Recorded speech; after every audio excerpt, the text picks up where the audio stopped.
നമ്മൾ അവസാനം പറഞ്ഞുകൊണ്ടിരുന്നത് എന്തായിരുന്നു? എക്സ്ചേഞ്ച് ഓഫ് ഗ്യാസസ് ആണ് അല്ലെ? ഏതൊക്കെ ഗ്യാസസിന്റെ ആണ് ഈ റെസ്പിറേഷനിൽ എക്സ്ചേഞ്ച് എന്ന് നമ്മൾ പറയുന്നത്? എക്സ്ചേഞ്ച് ചെയ്യുന്നത് നമ്മൾ പറയുന്നത്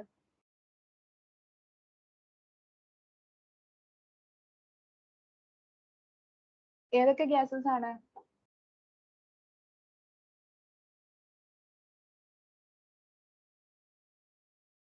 ആരെങ്കിലും ഒന്ന് പറഞ്ഞേ.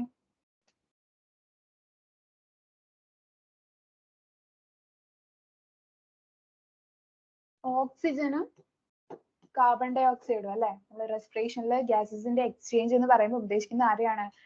ഇവരെയാണ് അല്ലെ? അപ്പം എന്താണ്, എവിടെയൊക്കെയാണ് ഗ്യാസസിന്റെ എക്സ്ചേഞ്ച് നടക്കുന്നത് നമ്മൾ പറഞ്ഞിട്ടുണ്ടായിരുന്നത്? ആൽവിയോളയിൽ നടക്കുന്നുണ്ട് അല്ലെ? ആൽവിയോളയിൽ നടക്കുന്നുണ്ട്. അതുപോലെ തന്നെ എവിടെയാണ്? ബ്ലഡ് ആൻഡ് ബ്ലഡും ടിഷ്യൂസിലും അവിടെയൊക്കെയാണ് എന്ത് നടക്കുന്നത്? ഡിഫ്യൂഷൻ എന്ന് പറയുന്നത്. ഡിഫ്യൂഷൻ വഴി ഈ ഒരു ഗ്യാസിന്റെ എക്സ്ചേഞ്ച് നടക്കുന്നത്. അപ്പം അങ്ങനെ നടക്കണമെങ്കിൽ അതിനെ എഫക്ട് ചെയ്യുന്ന കുറച്ച് ഫാക്ടേഴ്സ് ഉണ്ട് നമ്മൾ പറഞ്ഞിട്ടുണ്ടായിരുന്നു. പ്രഷർ ഗ്രേഡിയന്റ് എഫക്ട് ചെയ്യുന്നുണ്ട്. പിന്നെ ആ ഗ്യാസസിന്റെ സോലിബിലിറ്റി എഫക്ട് ചെയ്യുന്നുണ്ട്. പിന്നെ എക്സ്ചേഞ്ച് ചെയ്യുന്ന ആ ഒരു സൈറ്റിന്റെ എന്താണ് തിക്നെസ്സും എന്ത് ചെയ്യുന്നുണ്ട്? എഫക്ട് ചെയ്യുന്നുണ്ട്. പ്രഷർ ഗ്രേഡിയന്റ് എന്ന് പറയുമ്പോൾ എന്താണ്? ആ ഒരു ഗ്യാസസ് കൊടുക്കുന്ന പാർഷ്യൽ പ്രഷർ ആണ്. സോലിബിലിറ്റി ഓഫ് ഗ്യാസസ് എന്ന് പറയുമ്പോൾ എന്താണ്? അവരുടെ ആ ഒരു ഗ്യാസസിന് എത്രത്തോളം സോലിബിലിറ്റി ഉണ്ട് വാട്ടറിൽ അല്ലെങ്കിൽ അങ്ങനെയുള്ള ഫ്ലൂയിഡ്സിൽ അവർക്ക് ലയിച്ചു ചേരാൻ സോലിബിൾ ആവാനുള്ള സോലിബിലിറ്റി എത്രയാണെന്നാണ് അതിനനുസരിച്ച് എന്ത് ചെയ്യുന്നുണ്ട്? ഈ ഒരു ഡിഫ്യൂഷന്റെ റേറ്റ് ഇതൊക്കെ മാറുന്നുണ്ട്. പിന്നെ എന്താണ്? ആ ഒരു സൈറ്റിന്റെ തിക്നെസ് എത്ര ചെറിയ തിക്നെസ് ആവുന്നു അത്രയും ഈസിലി റെഡിലി ആയിട്ട് അവര് ഡിഫ്യൂഷൻ നടക്കും അല്ലെ?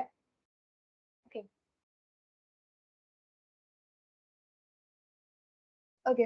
അപ്പൊ നമ്മൾ നോക്കുകയാണെങ്കിൽ O2ന്റെയും CO2ന്റെയും പാർഷ്യൽ പ്രഷറിനനുസരിച്ച് ഓരോ സ്ഥലത്തും ഡിഫറൻസ് ഉണ്ട് എന്ന് നമ്മൾ ഇന്നലെ പറഞ്ഞിട്ടുണ്ടായിരുന്നു അല്ലെ?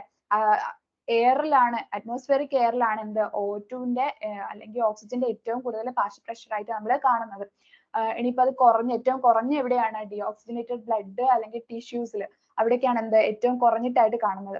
നമ്മളെ ഈ കാർബൺ ഡൈ ഓക്സൈഡ് എന്ന് പറയുന്നത് അതിന്റെ ഒരു അറേഞ്ച്മെന്റ്, മോളിക്കുലാർ അറേഞ്ച്മെന്റ് വെച്ചിട്ട് ഓക്സിജനേക്കാട്ടും റെഡിലി സോല്യൂബിൾ ആയിട്ടുള്ള ആളാണ് ആര്? കാർബൺ ഡൈ ഓക്സൈഡ് എന്ന് പറയുന്നത്. സോല്യൂബിലിറ്റി ആർക്കാണ് കൂടുതൽ? കാർബൺ ഡൈ ഓക്സൈഡിനാണ് കൂടുതലുള്ളത്.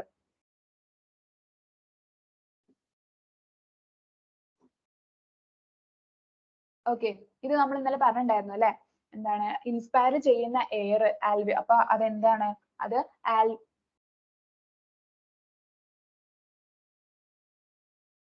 ഇൻസ്പയർ ചെയ്യുന്ന എയർ അതെന്താണ്? ആൽവിയോളാർ എയർ ആണ് അല്ലെ? ആൽവിയോളയിൽ ചെന്നു, അത് ആൽവിയോളാർ എയർ ആണ്. അവിടെ എന്താണ്? അവിടെ പാർഷ്യൽ പ്രഷർ ഓഫ് O2നാണ് പാർഷ്യൽ പ്രഷർ കൂടുതൽ ഉണ്ടാവുന്നത്. CO2ന്റെ പാർഷ്യൽ പ്രഷർ എന്തായിരിക്കും? കുറവായിരിക്കും. അതിന് നമ്മൾ എന്താണ്? അത് ഓക്സിജനേറ്റഡ് ആയിട്ടുള്ള ബ്ലഡ് അതിലെടുത്ത് നോക്കുകയാണെങ്കിൽ എന്താണ്? ഓക്സിജനേറ്റഡ് ആയിട്ടുള്ള ബ്ലഡിൽ O2ന്റെ പാർഷ്യൽ പ്രഷർ എത്രയാണ്? 95 ആണ്. അത് ആൽവിയോളാർ എയറിനെക്കാട്ടും കുറവാണെങ്കിൽ എന്താണ്? അവർക്ക് കമ്പാരിറ്റീവ്ലി എവിടെയാണ് ഈ ഒരു ഓക്സിജനേറ്റഡ് ബ്ലഡിൽ പാർഷ്യൽ പ്രഷർ കൂടുതലാണ്. കാർബൺ ഡൈ ഓക്സൈഡിന് കമ്പാരിറ്റീവ്ലി കുറവാണ്. ഇനി നമ്മൾ ടിഷ്യൂസ് അല്ലെങ്കിൽ എന്താണ് ഡീഓക്സിജനേറ്റഡ് ബ്ലഡ് എടുത്ത് നോക്കിയാൽ എന്താണ്? ഓക്സിജന്റെ പാർഷ്യൽ പ്രഷർ എന്തായിരിക്കും? കുറവായിരിക്കും. കാർബൺ ഡൈ ഓക്സൈഡിന്റെ ആയിരിക്കും എന്ത്? സ്ലൈറ്റ്ലി കൂടുതലായിട്ട് നമുക്ക് കാണുന്നത്. ഓക്കെ, അപ്പൊ നമ്മൾ നോക്കുകയാണെങ്കിൽ എന്താണ്? ട്രാൻസ്പോർട്ട് ഓഫ് ഗ്യാസസ് ഇതാണ് പറഞ്ഞു തുടങ്ങുന്നത്. അപ്പം O2 അല്ലെങ്കിൽ ഓക്സിജന്റെ ട്രാൻസ്പോർട്ടിനെ കുറിച്ചാണ് പറയുന്നത്. ഏതൊക്കെ വിധത്തിൽ നമുക്ക് നമ്മുടെ ശരീരത്തിൽ ഓക്സിജന്റെ ട്രാൻസ്പോർട്ട് നടക്കുന്നുണ്ട്. അപ്പം ആൽവിയോളയിൽ നിന്ന് ടിഷ്യൂസ് അല്ലെങ്കിൽ ബ്ലഡിലേക്ക് അവര് എത്തണമെങ്കിൽ അവിടെ ഒരു എക്സ്ചേഞ്ച് അല്ലെങ്കിൽ അവിടുന്ന് ഒരു ട്രാൻസ്ഫർ നടക്കുന്നുണ്ടല്ലോ. അത് നടക്കുന്നത് ഏതൊക്കെ രീതിയിലാണെന്ന് വെച്ചാൽ ആൽവിയോളയിൽ എന്താകും? ആൽവിയോളയിൽ ഓക്സിജൻ എന്ത് ചെയ്യും? ഹീമോഗ്ലോബിനുമായിട്ട് ബൈൻഡ് ചെയ്യും. ഹീമോഗ്ലോബിൻ എന്താണ്? ഒരു റെഡ് കളേർഡ് ആയിട്ടുള്ള അയേൺ കണ്ടെയ്നിങ് പിഗ്മെന്റ് ആണ് അല്ലെ? റെഡ് കളേർഡ് ആയിട്ടുള്ള അയേൺ കണ്ടെയ്നിങ് പിഗ്മെന്റ് ആണ്. എവിടെയാണ് കാണുന്നത്? RBCയിലാണ് കാണുന്നത്. ബ്ലഡിലെ RBC എന്ന് പറഞ്ഞിട്ടുള്ള ബ്ലഡ് കോർപ്പസൽസിലാണ് കാണുന്നത്. ഓക്കെ, അതിന് റെഡ് കളർ ആണ്, അയേൺ കണ്ടെയ്നിങ് പിഗ്മെന്റ് ആണ്. അതുമായിട്ട് ബൈൻഡ് ചെയ്തിട്ട് എന്താവും? ഓക്സി ഹീമോഗ്ലോബിൻ ആവും. ഇങ്ങനെ ചുമ്മാ അങ്ങ് ബൈൻഡ് ചെയ്യുന്നതല്ല. എന്താന്ന് വെച്ചാല് ഇതിനൊരു എന്താണ്? ഒരു പ്രത്യേക സാഹചര്യങ്ങളൊക്കെ ഉണ്ടെങ്കിലേ ഇവർക്ക് ബൈൻഡ് ചെയ്യാൻ പറ്റുള്ളൂ. ഓക്കെ, അങ്ങനെ എന്താണ് എല്ലാ സാഹചര്യങ്ങളിലും എന്ത് ചെയ്യാൻ പറ്റില്ല, ഈ ഒരു ഹീമോഗ്ലോബിനുമായിട്ട് ഓക്സിജന് ബൈൻഡ് ചെയ്ത് ഒരു ബോണ്ട് ഉണ്ടാക്കാൻ പറ്റില്ല. ഓക്കെ, ഒരു ഹീമോഗ്ലോബിൻ മോളിക്യൂളിന് എന്താണ് മാക്സിമം 4 ഓക്സിജനെ വരെ എന്ത് ചെയ്യാം, ഓക്സിജൻ മോളിക്യൂൾസിനെ വരെ ക്യാരി ചെയ്ത് കൊണ്ടുപോകാം. ഒരു ഹീമോഗ്ലോബിൻ മോളിക്യൂളിന് എന്താണ് 4 ഓക്സിജനെ വരെ ക്യാരി ചെയ്തിട്ട് കൊണ്ടുപോകാം. ടിഷ്യൂസിൽ എത്തുമ്പോൾ എന്താവും, ഓക്സി ഹീമോഗ്ലോബിൻ അങ്ങോട്ട് ഡിസോസിയേറ്റ് ചെയ്യും. ഓക്സി ഹീമോഗ്ലോബിൻ ഡിസോസിയേറ്റ് ചെയ്തിട്ട് എന്താവും, ഓക്സി ഹീമോഗ്ലോബിൻ ആയതാണിത്. ഓക്സി ഹീമോഗ്ലോബിൻ തിരിച്ചിട്ട് എന്താവും, നമ്മുടെ ഓക്സിജനും ആവും, പിന്നെന്താണ് ഹീമോഗ്ലോബിനുമായിട്ട് മാറും.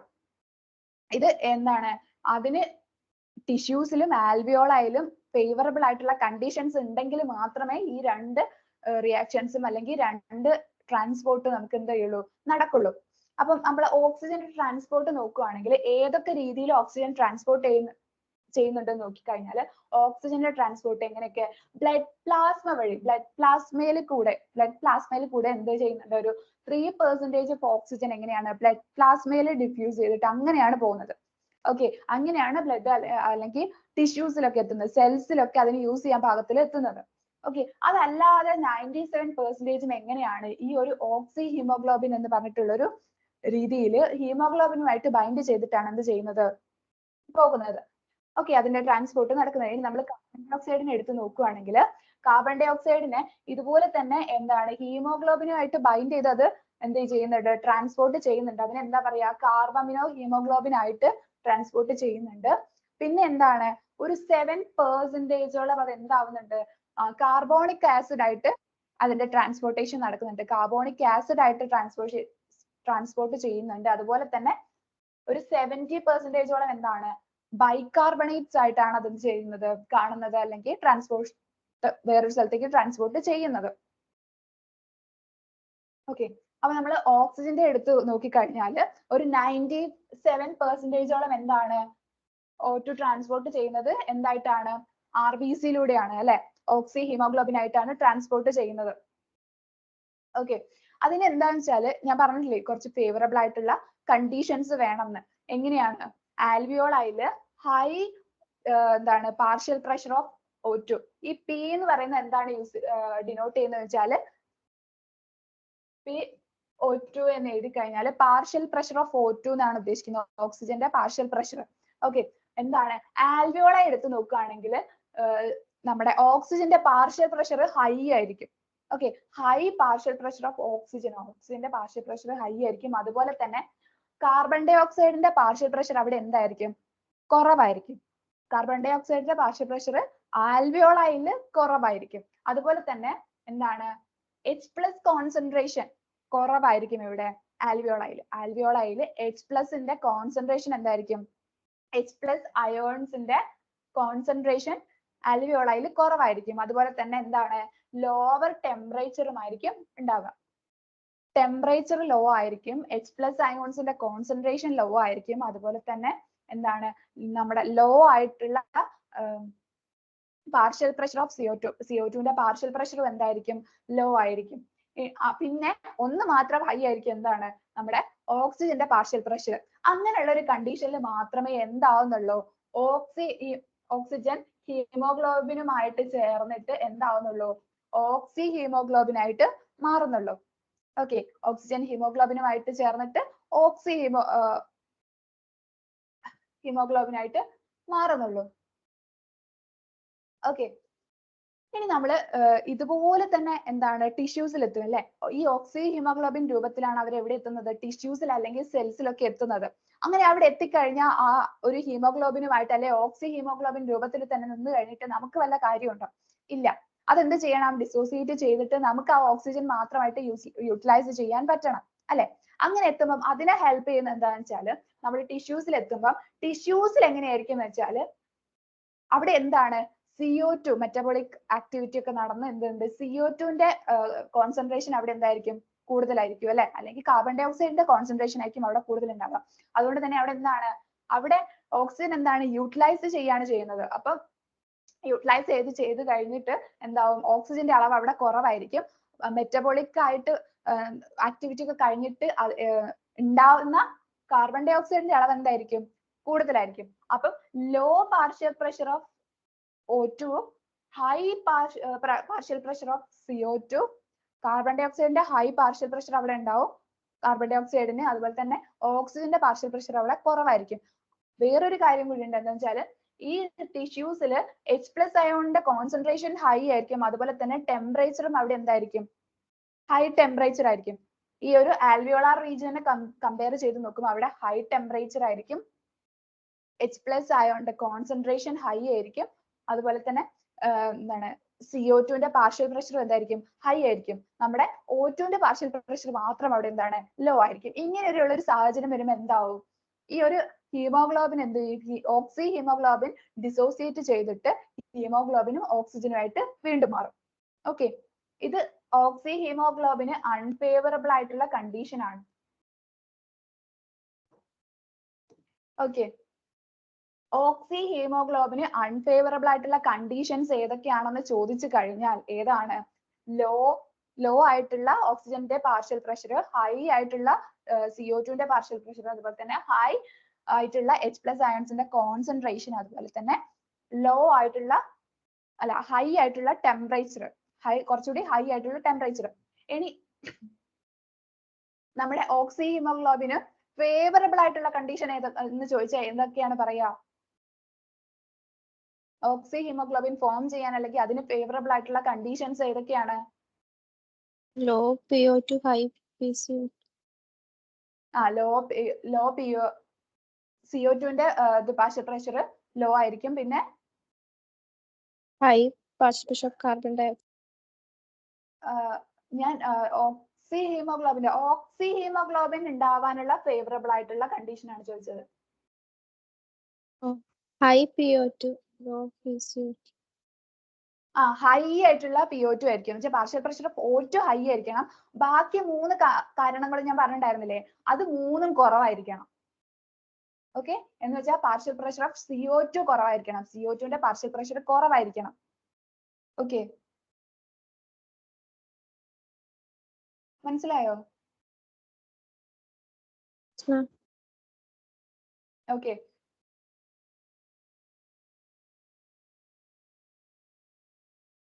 ഇപ്പൊ നമ്മള് ഓക്സിജനേറ്റഡ് ബ്ലഡ് ഒരു 100 ml ഓക്സിജനേറ്റഡ് ബ്ലഡ് എടുത്ത് നോക്കിക്കഴിഞ്ഞാൽ അതിൽ നമുക്ക് ഒരു 5 ml ഓളം O2 എന്ത് ചെയ്യാൻ പറ്റും, 100 ml ഓഫ് ഓക്സിജനേറ്റഡ് ബ്ലഡിന് ഏകദേശം ഒരു 5 ml ഓഫ് ഓക്സിജനെ നമ്മുടെ ടിഷ്യൂസിലേക്ക് എത്തിക്കാൻ കഴിയും. ഓക്കെ, ഇതാണ് എന്ത് ഫാക്ടേഴ്സ് എന്ന് പറഞ്ഞിട്ട് ഇപ്പൊ ഞാൻ പറഞ്ഞിട്ടുണ്ടായിരുന്നില്ലേ, അത് ഒന്ന് എടുത്തു കൊടുത്തിട്ടുള്ളതാണ്. എന്താണ് ഫാക്ടേഴ്സ്, നമ്മുടെ partial pressure of O2, partial pressure of CO2, H+ concentration, temperature. അത് ആൽവിയോളയിൽ നോക്കുകയാണെങ്കിൽ ആൽവിയോളയിൽ എന്താ ഉണ്ടാവുന്നത്, നമുക്ക് ഓക്സി ഹീമോഗ്ലോബിന്റെ ഫോർമേഷൻ ആണ് അവിടെ നടക്കുന്നത്. അപ്പൊ അതിന് ഫേവറബിൾ ആയിട്ടുള്ള കണ്ടീഷൻസ് ഏതൊക്കെയാണ്, പാർഷ്യൽ പ്രഷർ ഓഫ് O2 ന്റെ പാർഷ്യൽ പ്രഷർ എന്തായിരിക്കണം, ഹൈ ആയിരിക്കണം. കാരണം CO2 ന്റെ പാർഷ്യൽ പ്രഷർ ഹൈ ആയിരുന്നാൽ എന്താണ് അവിടെ ഉണ്ടാവുക, CO2 പോയിട്ട് എന്തുമായിട്ട് ബൈൻഡ് ചെയ്ത്, ഹീമോഗ്ലോബിനായിട്ട് ബൈൻഡ് ചെയ്ത് നിൽക്കും അല്ലെ, അതുമായിട്ട് ഒരു കോമ്പൗണ്ട് ഉണ്ടാക്കൂലേ. അപ്പൊ നമുക്ക് എന്താണ് വേണ്ടത്, ഓക്സി ഹീമോഗ്ലോബിൻ ആണ് ആൽവിയോളയിൽ ഉണ്ടാവുന്നത്. അപ്പൊ അവിടെ എന്തായിരിക്കും ഫേവറബിൾ ആയിട്ടുള്ള കണ്ടീഷൻ എന്ന് പറയുമ്പോൾ partial pressure of O2 high ആയിരിക്കും, CO2 ന്റെ പാർഷ്യൽ പ്രഷർ ലോ ആയിരിക്കും. അതുപോലെ തന്നെ H+ ന്റെ കോൺസെൻട്രേഷൻ അവിടെ എന്താണ്, ലോ ആണ്. ടെമ്പറേച്ചർ കമ്പയർ ചെയ്യുമ്പോൾ അവിടെ ലോ ആണ്. അതിന് നേരെ തിരിച്ചാണ് ഇവിടെ വരുന്നത്, ടിഷ്യൂല് വരുന്നത്. അവിടെ എന്താണ്, ഡിസോസിയേഷൻ ഓഫ് ഓക്സി ഹീമോഗ്ലോബിൻ ആണ് നടക്കുന്നത്.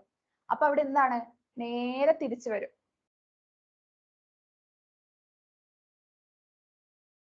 ഓക്കെ, ഇനി നമ്മള് ട്രാൻസ്പോർട്ട് ഓഫ് CO2 ന്റെ ട്രാൻസ്പോർട്ടേഷൻ എങ്ങനെയാണ് നടക്കുന്നത് നോക്കുന്നത്. അപ്പൊ CO2 നമ്മള് എന്താണ് RBC വഴിയും ട്രാൻസ്പോർട്ട് ചെയ്യുന്നുണ്ട്. കാർബമിനോ ഹീമോഗ്ലോബിൻ എന്ന് പറഞ്ഞിട്ടുള്ളതില് RBC വഴിയും എന്ത് ചെയ്യുന്നുണ്ട്, ഹീമോഗ്ലോബിനുമായിട്ട് ബൈൻഡ് ചെയ്ത് ട്രാൻസ്പോർട്ട് ചെയ്യുന്നുണ്ട്. ഓക്കെ, ഒരു 20-25 അത്രയും പെർസെന്റേജ് ഒക്കെ എന്ത് ചെയ്യുന്നുണ്ട്, RBC-യിലൂടെയും ട്രാൻസ്പോർട്ട് ചെയ്യുന്നുണ്ട്. പിന്നെ എന്താണ്, ബൈകാർബണേറ്റ് ആയിട്ട് ഏറ്റവും കൂടുതൽ എങ്ങനെയാണ് ക്യാരി ചെയ്യുന്നത്, ഈ ഒരു CO2 എങ്ങനെയാണ് ട്രാൻസ്പോർട്ടേഷൻ നടക്കുന്നത്, ബൈകാർബണേറ്റിന്റെ രൂപത്തിലാണ് നടക്കുന്നത്. ഓക്കെ, പിന്നെ പിന്നെ എന്തുണ്ട് പ്ലാസ്മയിൽ ഡിസോൾവ് ചെയ്ത് നമ്മൾ പറഞ്ഞിട്ടുണ്ടായിരുന്നു ഓക്സിജൻ രണ്ട് രീതിയിലേ നടക്കുന്നുള്ളൂ. ഒരു 3% പ്ലാസ്മയിൽ ഡിസോൾവ് ചെയ്ത് പോകുന്നുണ്ട്. ബാക്കിയുള്ളത് മുഴുവൻ എന്താണ് ആർബിസിലുള്ള ഹീമോഗ്ലോബിനുമായിട്ട് ബൈൻഡ് ചെയ്തിട്ടാണ് പോകുന്നത് അല്ലെ. ഇവിടെ എന്ന് പറയുമ്പോൾ ഏതൊക്കെയാണ് ആർബിസിലൂടെ പോകുന്നുണ്ട്. ഒരു 20-25% ഒക്കെ ആർബിസിയിലുള്ള ഹീമോഗ്ലോബിനുമായിട്ട് ബൈൻഡ് ചെയ്ത് പോകുന്നുണ്ട്. അതുപോലെ തന്നെ ബൈകാർബണേറ്റിന്റെ രൂപത്തിൽ ട്രാൻസ്പോർട്ടേഷൻ നടക്കുന്നുണ്ട്. പിന്നെ എന്താണ് പ്ലാസ്മയിൽ ഡിസോൾവ് ചെയ്തിട്ടും ഇവരെന്ത് ചെയ്യുന്നുണ്ട്, ഇവരുടെ ട്രാൻസ്പോർട്ടേഷൻ നടക്കുന്നുണ്ട്.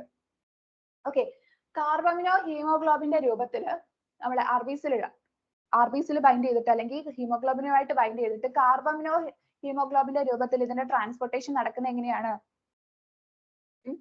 അവിടെ എന്തായിരിക്കണം? നമ്മുടെ ടിഷ്യൂല് എങ്ങനെയാണ്? ടിഷ്യൂല് എന്താണ്? ടിഷ്യൂല് നമ്മൾ എന്ത് ചെയ്യുന്നുണ്ട്? ഓക്സി ഹീമോഗ്ലോബിൻ അങ്ങോട്ട് ഡിസോസിയേറ്റ് ചെയ്യുന്നുണ്ട് അല്ലെ. അങ്ങനെ ഡിസോസിയേറ്റ് ചെയ്ത് ഈ ഒരു ഹീമോഗ്ലോബിൻ തിരിച്ചു പോകുമ്പോൾ ആരെയാണ് കൊണ്ടുപോകുന്നത്? കാർബൺ ഡൈ ഓക്സൈഡിനെയാണ് കൊണ്ടുപോകുന്നത്. ഓക്കെ, അപ്പൊ അവിടെയുള്ള കണ്ടീഷൻസ് എന്തൊക്കെയാണ്? Partial pressure of CO2 high ആയിരിക്കണം. പാർഷ്യൽ പ്രഷർ ഓഫ് O2 അതാണോ? ഞാൻ കേൾക്കുന്നില്ല.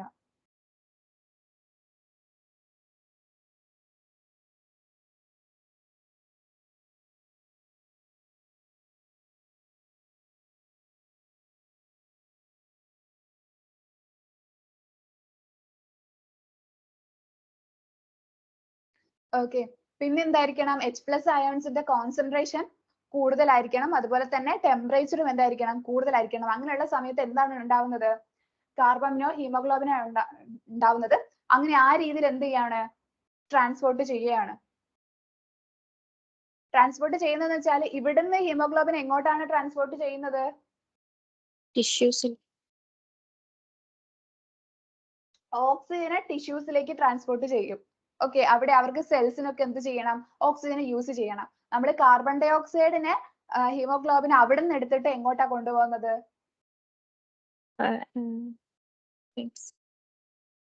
ആൽവിയോളയിലേക്കാണ് കൊണ്ടുപോവുക.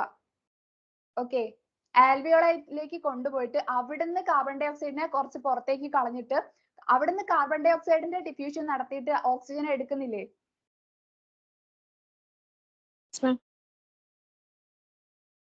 Okay,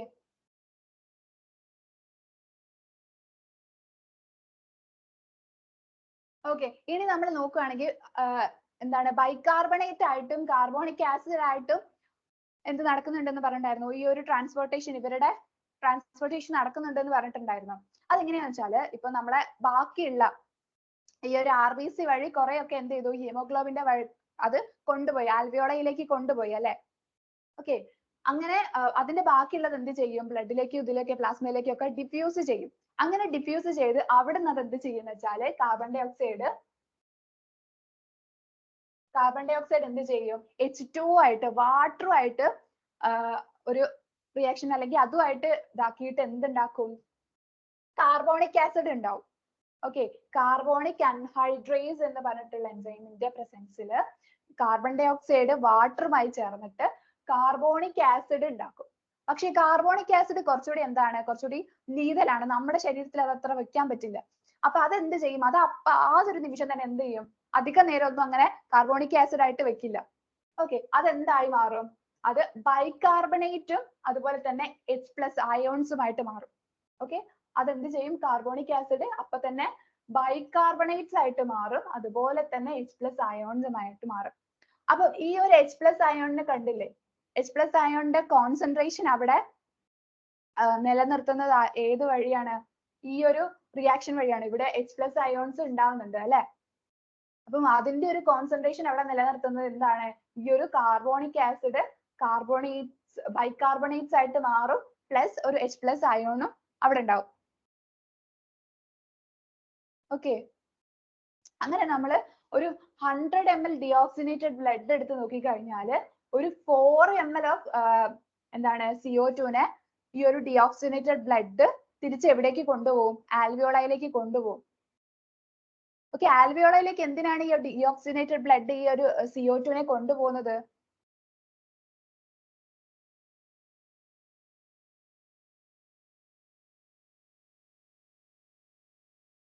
Expiration. റെസ്പിറേഷന്റെ സമയത്ത് ഇവരെ പുറത്ത് ഇതാക്കും, എന്നിട്ട് എന്ത് ചെയ്യും? Expire.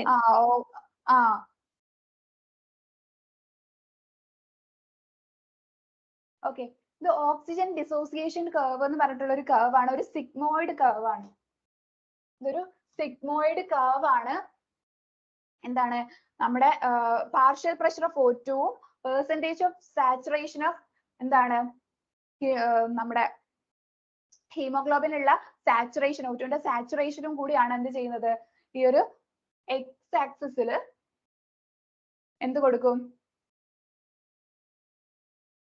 നമ്മുടെ O2ന്റെ പാർഷ്യൽ പ്രഷറും അതുപോലെ തന്നെ നമ്മുടെ ഹീമോഗ്ലോബിനിൽ അതിന് ബൈൻഡ് ചെയ്യാനുള്ള ആ ഒരു പെർസെന്റേജ് ഓഫ് സാച്ചുറേഷനുമാണ് എന്ത് കൊടുക്കുന്നത്? അത് വെച്ചിട്ടാണ് ഇങ്ങനെ ഒരു എന്തുണ്ടാക്കിയിരിക്കുന്നത്, ഒരു ഗ്രാഫ് ഉണ്ടാക്കിയിരിക്കുന്നത്, ഈ ഒരു കർവ് അത് കിട്ടിയിട്ടുള്ളത്. ഇതിൽ എങ്ങനെയാന്ന് വെച്ചാല് നമ്മുടെ ഓക്സിജന്റെ പാർഷ്യൽ പ്രഷർ ഇപ്പൊ കുറഞ്ഞു നിൽക്കുകയാണ്. ഓക്സിജന്റെ പാർഷ്യൽ പ്രഷർ കുറവായിട്ടുള്ള സമയത്ത് എങ്ങനെയാണ്? ഇവിടെ നോക്കുമ്പോ ഇതെന്താണ്? Percentage of saturation of haemoglobin ആണ് അല്ലെ. അധികം എന്തായിട്ടില്ല. ഈ ഒരു ഇത് എവിടെയാണ് കാണിക്കുന്നത്? ഡിയോക്സിജനേറ്റഡ് ബ്ലഡിലാണ്. ഡിയോക്സിജനേറ്റഡ് ബ്ലഡിൽ എന്തായിരിക്കും? O2ന്റെ പാർഷ്യൽ പ്രഷർ കുറവായിരിക്കും. ഹീമോഗ്ലോബിൻ വഴി എന്ത് ആക്കുന്നില്ല? അധികം ഓക്സിജൻ എന്ത് ചെയ്യുന്നില്ല? കിട്ടുന്നില്ല. പാർഷ്യൽ പ്രഷർ എന്തായിരിക്കും? കുറവായിരിക്കും. അവിടെ അധികം എന്തില്ല? ഓക്സിജൻ അവിടെ ഇല്ല. ഓക്കെ, അത് എവിടെയാണ് കാണിക്കുന്നത്? ഡിയോക്സിജനേറ്റഡ് ബ്ലഡിലാണ്. ഡിയോക്സിജനേറ്റഡ് ബ്ലഡിൽ എന്താണ് നമ്മൾ പറഞ്ഞിട്ടുണ്ട്? പാർഷ്യൽ പ്രഷർ ഓഫ് O2 കുറവാണ്. അങ്ങനെ പാർഷ്യൽ പ്രഷർ കുറവാകുമ്പോ എന്താണ്? നമ്മുടെ ഹീമോഗ്ലോബിനുമായിട്ട് അതിന് ബൈൻഡ് ചെയ്യാൻ പറ്റുമോ? അധികം ബൈൻഡ് ഇതൊന്നും നടക്കുന്നില്ലല്ലോ.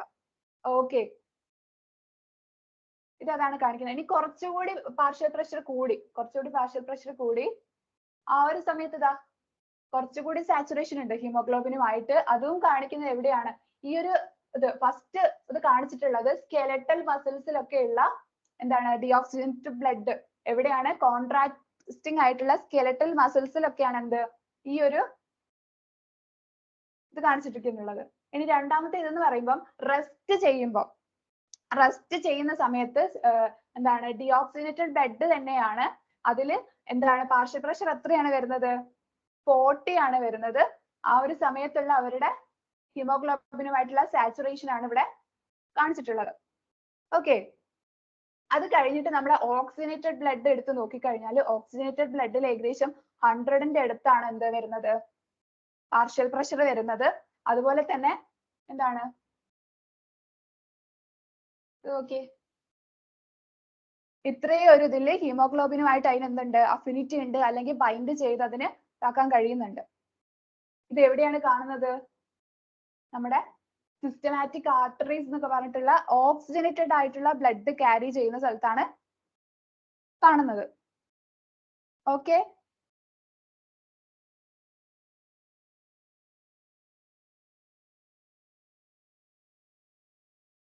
ഇത് വേറൊന്നുമില്ല. എന്താണ്?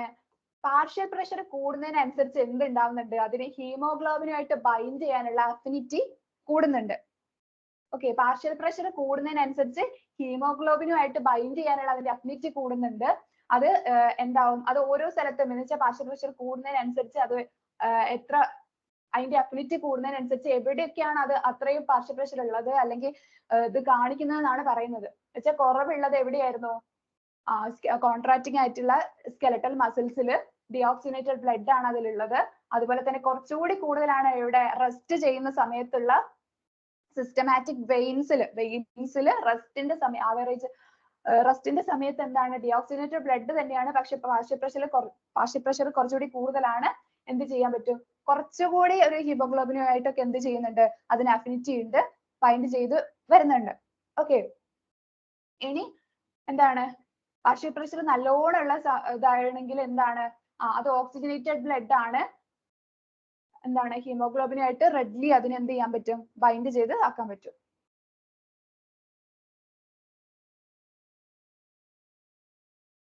ഓക്കെ, ഇനി നമ്മൾ റെഗുലേഷൻ ഓഫ് റെസ്പിറേഷൻ എന്ന് പറഞ്ഞ ഭാഗത്തേക്കാണ്. റെഗുലേഷൻ എന്ന് പറഞ്ഞാല് എങ്ങനെയാണ് ഈ ഒരു റെസ്പിറേഷൻ എന്ന് പറഞ്ഞിട്ടുള്ള ഒരു പ്രോസസ്സിനെ നമ്മൾ റെഗുലേറ്റ് ചെയ്യുന്നത് എന്നുള്ളതാണ്. ഓക്കെ. അപ്പൊ ഈ ഒരു റെസ്പിറേഷനെ റെഗുലേറ്റ് ചെയ്യുന്ന സെന്റേഴ്സ് ഉള്ളത് എവിടെയാണ്? ബ്രെയിനിലാണ്. ബ്രെയിനിലാണ് അതിന്റെ എന്തുള്ളത്? റെസ്പിറേറ്ററി സെന്റേഴ്സ്, അതിനെ റെഗുലേറ്റ് ചെയ്യുന്ന സെന്റേഴ്സ് ഉള്ളത്. ഏതൊക്കെയാണ്?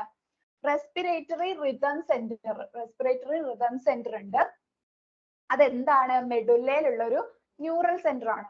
മെഡുല്ലയിലുള്ള ഒരു ന്യൂറൽ സെന്റർ ആണ്. അതിന്റെ പേരെന്താണ്? റെസ്പിറേറ്ററി റിതം സെന്റർ എന്നാണ്. ഓക്കെ. അത് എന്താണ്? റെസ്പിറേഷന്റെ നോർമൽ റേറ്റിനെ റെഗുലേറ്റ് ചെയ്യാണ് ചെയ്യുക. ഓക്കെ. ഒരു നോർമൽ റേറ്റിനെ റെഗുലേറ്റ് ചെയ്യാണ് ചെയ്യുക. ഓക്കെ. ഒരു ഹെൽത്തി പേഴ്സണ് 12 മുതൽ 16 വരെ അത്രയും ഇത് ബ്രീത്തിങ് ആ ഒരു ഇതുണ്ട് എന്ന് പറഞ്ഞിട്ടില്ലേ? അതിന്റെ ഒരു റേറ്റിനെ, നോർമൽ റേറ്റിനെ റെഗുലേറ്റ് ചെയ്യുന്ന ആളാണ് ആര്? റെസ്പിറേറ്ററി റിതം സെന്റർ എന്ന് പറഞ്ഞിട്ടുള്ള ആളെ എവിടെയാണ് കാണുക? മെഡുല്ലയിലുള്ള ന്യൂറൽ സെന്ററിലാണ് കാണുന്നത്. ഓക്കെ. ഇനി അടുത്തത് ന്യൂമോടാക്സിക് സെന്റർ ആണ്. ന്യൂമോടാക്സിക് സെന്റർ അതെവിടെയാണ്? പോൺസ് എന്ന് പറഞ്ഞിട്ടുള്ള റീജിയനിലുള്ള ന്യൂറൽ സെന്ററിലാണ്. ന്യൂറൽ സെന്റർ പോൺസ് എന്ന് പറഞ്ഞിട്ടുള്ള റീജിയനിലുള്ള ന്യൂറൽ സെന്ററിലാണ് കാണുന്നത്. ഓക്കെ.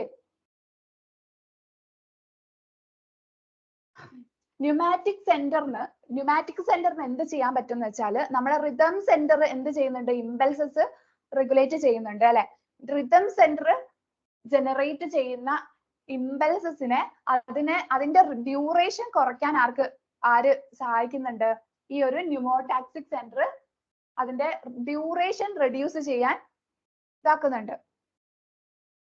എന്ന് വെച്ചാല് റിതം സെന്റർ എന്ത് ചെയ്യുന്നുണ്ട്? നോർമൽ റേറ്റിനെ, റെസ്പിറേഷന്റെ നോർമൽ റേറ്റിനെ ഒരു റെഗുലേറ്റ് ചെയ്യുന്നുണ്ട്. അപ്പൊ അങ്ങനെ റെഗുലേറ്റ് ചെയ്യണമെങ്കിൽ എന്ത് ചെയ്യുന്നുണ്ട്?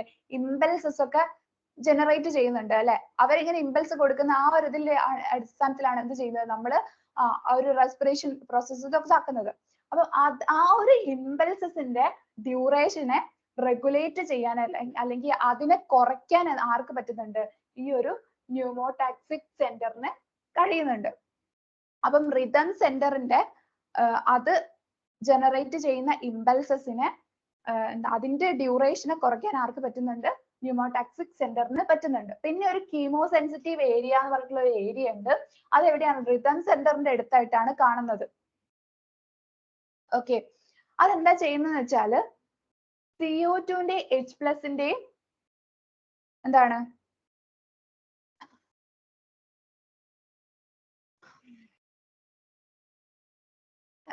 കോൺസെൻട്രേഷൻ എന്ത് ചെയ്യും? ഇൻക്രീസ് ചെയ്യും. CO2ന്റെ H+ന്റെയും കോൺസെൻട്രേഷൻ ഇൻക്രീസ് ചെയ്ത് കഴിഞ്ഞാൽ മാത്രമേ എന്താവുള്ളൂ? റിതം സെന്ററിന് എന്ത് ചെയ്യാൻ പറ്റുള്ളൂ? ഒരു എന്താണ് ആ ഒരു റിതം സെന്ററിനെ സിഗ്നൽ ചെയ്യിക്കുക. ആ ഒരു റിതം സെന്റർ ആക്റ്റീവ് ആവാൻ വേണ്ടിയിട്ട് എന്ത് ചെയ്യും? CO2നെയും H+നെയും ആക്ടിവേറ്റ് ചെയ്യുന്നത് ആരാണ്? അതിന്റെ കൂടുതൽ വോളിയം കൂടുതലാക്കുന്ന അല്ലെങ്കിൽ കോൺസെൻട്രേഷൻ കൂടുതലാക്കിയിട്ട് ഈ ഒരു റിതം സെന്ററിനെ ആക്ടിവേറ്റ് ചെയ്യുന്നത് അല്ലെങ്കിൽ അതിന് സിഗ്നൽ കൊടുക്കുന്നത് ആരാണ്? ഈ ഒരു കീമോ സെൻസിറ്റീവ് ഏരിയ ആണ്. റിതം സെന്ററിന്റെ അടുത്താണ് കാണുന്നത്. റിതം സെന്റർ ആണ് എന്ത് ചെയ്യുന്നത്? റെസ്പിറേഷന്റെ നോർമൽ റേറ്റിനെ റെഗുലേറ്റ് ചെയ്യുന്നത്. ഓക്കെ. അവർ ഇമ്പൾസസ് ഒക്കെ പ്രൊഡ്യൂസ് ചെയ്യുന്നുണ്ട്. അങ്ങനെയാണ് അതിനെ റെഗുലേറ്റ് ചെയ്യുന്നത്. ഓക്കെ. ഈ ഒരു റിതം സെന്ററിനെ ആക്ടിവേറ്റ് ആക്കാൻ അല്ലെങ്കിൽ അതിന് സിഗ്നൽ കൊടുക്കാൻ എന്ത് ചെയ്യും? ഈ ഒരു കീമോ സെൻസിറ്റീവ് ഏരിയ കാർബൺ ഡൈ ഓക്സൈഡിന്റെയും H+ അയോൺസിന്റെയും എന്ത് ചെയ്യും? കോൺസെൻട്രേഷൻ ഇൻക്രീസ് ചെയ്യും.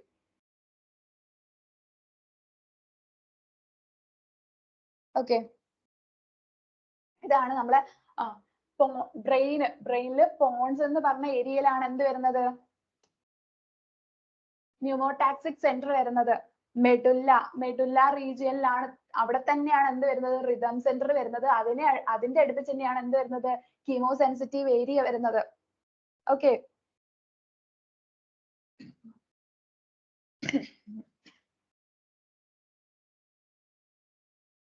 ഇതൊക്കെ എന്താണ്? ഓരോ നെർവ് സിഗ്നൽസിന്റെ അതിന്റെ ഒക്കെ പാത്താണ് ഇങ്ങനെ കാണിച്ചിട്ടുള്ളത്. ഓക്കെ. അതിൽ നിന്ന് പോകുന്ന സിഗ്നൽസിന്റെയും ഇതിന്റെ ഒക്കെ പാത്താണ് കാണിച്ചിരിക്കുന്നത്. ഓക്കെ. ഇനി ഇതിൽ ഏറ്റവും ലാസ്റ്റ് ടോപ്പിക് എന്ന് പറയുന്നത് എന്താണ്? റെസ്പിറേറ്ററി ഡിസോർഡേഴ്സ് ആണ്. ഡിസോർഡേഴ്സ് എന്ന് പറയുമ്പോൾ എന്താണ്? അവിടെ എന്തെങ്കിലും ഒരു ഫങ്ഷണൽ മാൽപാഷൻ സംഭവിച്ചിട്ടുണ്ട്. അപ്പം അതിന് ആ ഒരു മാൽഫാക്ഷൻ കാരണം എന്തുണ്ടായിട്ടുണ്ട്, എന്തെങ്കിലും ഒരു അസുഖം അങ്ങനെ എന്തെങ്കിലുമൊക്കെ വന്നിട്ടുണ്ട്. അപ്പം അതില് ഉള്ള അസുഖങ്ങളുടെ പേര് ഫസ്റ്റ് ഏതാണ്? ആസ്മയാണ്. ഓക്കെ, ആസ്മ എന്ന് പറയുമ്പോൾ എന്താണ്? ബ്രോങ്കൈ അല്ലെങ്കിൽ ബ്രോങ്കിയോൾസിൽ ഉണ്ടാവുന്ന ഇൻഫ്ലമേഷൻ ആണ്. ഓക്കെ, ആസ്മ എന്ന് പറയുന്നത് എന്താണ്? Inflammation of bronchi and bronchioles. Bronchial ലങ്സിലുള്ള ബ്രോങ്കൈ ആൻഡ് ബ്രോങ്കിയോൾസിന്റെ അതിനുണ്ടാവുന്ന ഇൻഫ്ലമേഷൻ ആണ് എന്ത്? ആസ്മ ഉണ്ടാക്കുന്നത്. ഓക്കെ, അതിന് സിംറ്റംസ് എന്തായിരിക്കും? ബ്രീത്തിങ്ങിന് ഭയങ്കര ബ്രീത്തിങ് ഡിഫിക്കൽട്ടി ആണ് ഉണ്ടാവുക. ഇനി രണ്ടാമത് പറഞ്ഞാൽ എംഫിസിമയാണ്. എംഫിസിമ എന്ന് പറയുമ്പോൾ മെയിൻ ആയിട്ട് അത് കോസ് ചെയ്യുന്ന ആരാണ്? സിഗരറ്റ് സ്മോക്കിംഗ് ആണ്. സിഗരറ്റ് സ്മോക്കിംഗ് ആണ് എന്തിന് അധികം കാരണമാവുന്നത്? എംഫിസിമയ്ക്ക് കാരണമാവുന്നത്. ആൽവിയോളാർ വാൾ എന്ത് ചെയ്യും? ഡാമേജ് ആവും. ഓക്കെ, അങ്ങനെയാവുമ്പോ എന്താവും? റെസ്പിറേറ്ററി സർഫസ് ഡിക്രീസ് ചെയ്യും. ആൽവിയോളയിൽ വെച്ചിട്ടാണ് എന്ത് നടക്കുന്നത്? CO2ന്റെയും ഓക്സിജന്റെയും ഒക്കെ എന്ത് നടക്കുന്നത്? എക്സ്ചേഞ്ച് അല്ലെങ്കിൽ ഡിഫ്യൂഷൻ നടക്കുന്നത് അല്ലെ? അപ്പൊ നമ്മള് ഈ ഒരു സ്ഥലത്തേക്ക് തന്നെയാണ് എന്ത് നമ്മൾ ഈ സിഗരറ്റ് സ്മോക്കിങ്ങിന്റെ അതിന്റെ ഒക്കെ എന്ത് വരുന്നത്? ആ ഒരു പുക അതൊക്കെ വരുന്നത്. അപ്പം അതിലുള്ള സാധനങ്ങളൊക്കെ വന്നിട്ട് എന്ത് ചെയ്യും? ചിലപ്പോ ഈ ഒരു ആൽവിയോളാർ മെംബ്രെയിൻ, ഉള്ളിലുള്ള മെംബ്രെയിൻ എന്ത് ചെയ്യും? അതിനെ ഡാമേജ് ചെയ്യും. അങ്ങനെ ഡാമേജ് ചെയ്ത് കഴിഞ്ഞാൽ അതെന്താവും? അതിന്റെ ഒരു സർഫസ് ഏരിയ കുറയും. ഡാമേജ്ഡ് ആയിട്ടുള്ള പാർട്ടിന് പിന്നെ എന്താക്കാൻ പറ്റില്ല? ഈ ഒരു ഡിഫ്യൂഷൻ അങ്ങോട്ടും ഇങ്ങോട്ടും നടക്കാൻ പറ്റില്ല. അപ്പൊ അങ്ങനെയുള്ള ഒരു പ്രശ്നം വരുമ്പോ അതാണ് എന്ത്? എംഫിസിമയ്ക്ക് കാരണമാവുന്നത്. ഓക്കെ, ഇനി ഒക്യുപേഷണൽ റെസ്പിറേറ്ററി ഡിസോർഡേഴ്സ് എന്ന് പറഞ്ഞിട്ട് ഉള്ള ഡിസോർഡേഴ്സ് അത് ഉണ്ടാവുന്നത് എങ്ങനെയാണെന്ന് വെച്ചാല് നമ്മളിപ്പോ എൻവയോൺമെന്റിൽ ഏതെങ്കിലും വർക്കിംഗ് ഏരിയ അല്ലെങ്കിൽ എൻവയോൺമെന്റിൽ ആ ഒരു വർക്കിംഗ് എൻവയോൺമെന്റിൽ എന്തുണ്ടാവും? ഗ്യാസ്, ഫ്യൂംസ്, ഡസ്റ്റ് ഇങ്ങനെയുള്ള സാധനങ്ങളൊക്കെ കുറെ കാലം നമ്മളിങ്ങനെ ശ്വസിക്കാതാക്കുകയൊക്കെ ചെയ്തു കഴിഞ്ഞാല് അത് നമുക്ക് എന്ത് ഉണ്ടാക്കും? കുറെ അസുഖങ്ങൾ ഇതൊക്കെ ഉണ്ടാക്കും. അതിനെയാണ് എന്ത് പറയുന്നത്? ഒക്യുപേഷണൽ റെസ്പിറേറ്ററി ഡിസോർഡേഴ്സ് എന്ന് പറയുന്നത്. ഓക്കെ, എന്ന് വെച്ചാൽ നമ്മളെ എന്തെങ്കിലും ഒരു എന്താണ് ഒരു പേഴ്സൺ വർക്ക് ചെയ്യുന്ന ഏരിയയിൽ അവിടെയുള്ള മണ്ണും പൊടിയും ഒക്കെ ഉള്ളതാണോ, അല്ലെങ്കിൽ ചില ഗ്യാസസ് അത് ചിലപ്പോൾ നമുക്ക് പറ്റുണ്ടാവില്ല. അപ്പൊ അങ്ങനെയുള്ള ഗ്യാസസിന്റെ തുടർച്ചയായിട്ടുള്ള ഇൻടേക്ക്, അങ്ങനെ ഗ്യാസ്, ഫ്യൂംസ്, ഡസ്റ്റ് അങ്ങനെയുള്ള സാധനങ്ങളൊക്കെ തുടർച്ചയായിട്ട് നമ്മുടെ ഉള്ളിലേക്ക് വരുമ്പോൾ നമുക്ക് എന്താവും? അതിന്റെ ആഫ്റ്റർ എഫക്റ്റ് വരും. അങ്ങനെ ഉണ്ടാവുന്നതാണ് എന്ത്? ഒക്യുപേഷണൽ റെസ്പിറേറ്ററി ഡിസോർഡേഴ്സ് എന്ന് പറഞ്ഞിട്ടുള്ളത്. ഓക്കെ, ഫൈബ്രോസിസ് ഓഫ് ലങ്സിൽ എന്താണ്? ഫൈബ്രസ് ടിഷ്യൂസിന്റെ ഗ്രോത്ത് ഉണ്ടാവുക. ഫൈബ്രസ് ടിഷ്യൂസ് എന്ത് ചെയ്യുക? റെസ്പിറേറ്ററി സർഫസിൽ ആ ഒരു ഇതിന്റെ ഫൈബ്രസ് ടിഷ്യൂന്റെ ഗ്രോത്ത് ഉണ്ടാവുക. റെസ്പിറേറ്ററി സർഫസിൽ എന്തുണ്ടാവുക? ഫൈബ്രസ് ടിഷ്യൂന്റെ ഗ്രോത്ത് ഉണ്ടാവും. അപ്പൊ റെസ്പിറേറ്ററി സർഫസിന് അവിടെ ഡാമേജ് വരികയാണ്. ഓക്കെ, അത് സീരിയസ് ആയിട്ടുള്ള ലങ് ഡാമേജ് ഉണ്ടാക്കുന്നുണ്ട്. ആസ്ബെറ്റോസിസ്, സിലിക്കോസിസ് എന്നൊക്കെ പറയുന്നത് ഡിസോർഡേഴ്സ് അല്ലെങ്കിൽ ഡിസീസസ് ഇതിന് എക്സാമ്പിൾ ആണ്. ഓക്കെ, എന്താണ്? ഒക്യുപേഷണൽ റെസ്പിറേറ്ററി ഡിസോർഡേഴ്സിന് എക്സാമ്പിൾ ആണ് ആസ്ബെറ്റോസിസ്, സിലിക്കോസിസ് എന്നൊക്കെ പറയുന്നത്. അതെങ്ങനെയാണ്? വർക്കിംഗ് എൻവയോൺമെന്റിൽ ഉണ്ടാവുന്ന എന്തെങ്കിലും എന്താണ് ഗ്യാസ്, സബ്സ്റ്റൻസസ് കൊണ്ട് നമുക്ക് ഉണ്ടാവുന്ന ഡിസോർഡേഴ്സ് ആണ്.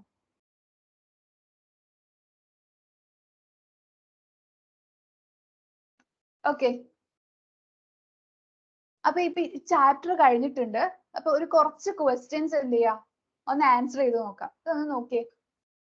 A person breathes in some volume of air by forced inspiration after having a forced expiration.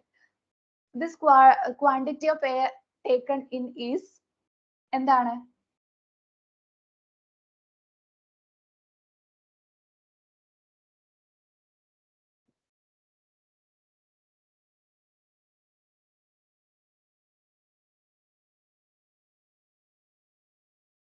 ആർക്കെങ്കിലും അറിയോ ഇതെന്താണെന്ന്? ഇതിന്റെ ആൻസർ എന്താന്ന്?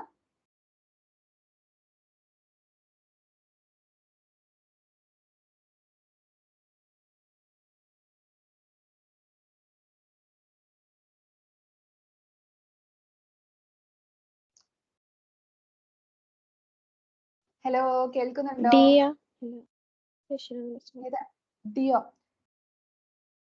എന്ന് വെച്ചാല് ഒരു പോസ്ഡ് എക്സ്പിറേഷൻ നടത്തി കഴിഞ്ഞ് അതിനുശേഷം പറ്റുന്ന maximum volume of air, inspiration വഴി എടുക്കാൻ പറ്റുന്ന മാക്സിമം വോളിയം ഓഫ് എയർ ഏതാണ്?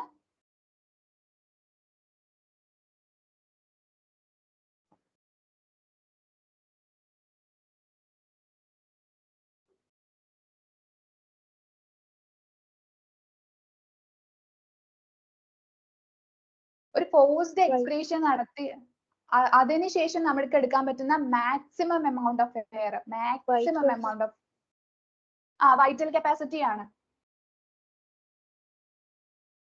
Okay, which is the common passage for food and air? എയറിനും ഫുഡിനുള്ള കോമൺ പാസേജ് ഏതാണ് ഇതില്?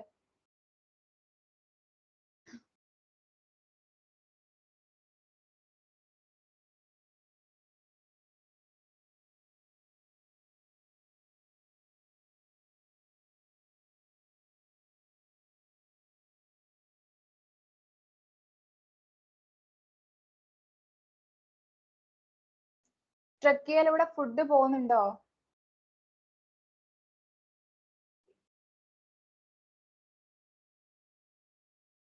പോവോ? ഫാരിങ്സിലൂടെ പോകുന്നുണ്ടോ? ഫാരിങ്സ് ആണ്, ഫാരിങ്സ് ആണ് കറക്റ്റ്.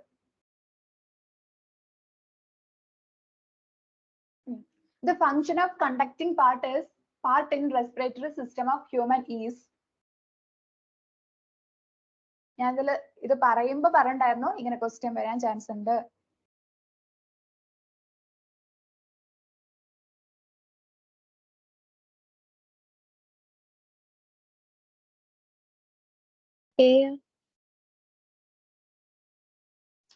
ഞാൻ ഒരു 4 പോയിന്റ്സ് അതിൽ പറഞ്ഞിട്ടുണ്ടായിരുന്നു. അതിൽ ഏതെങ്കിലും ഇതിൽ കാണുന്നുണ്ടോ?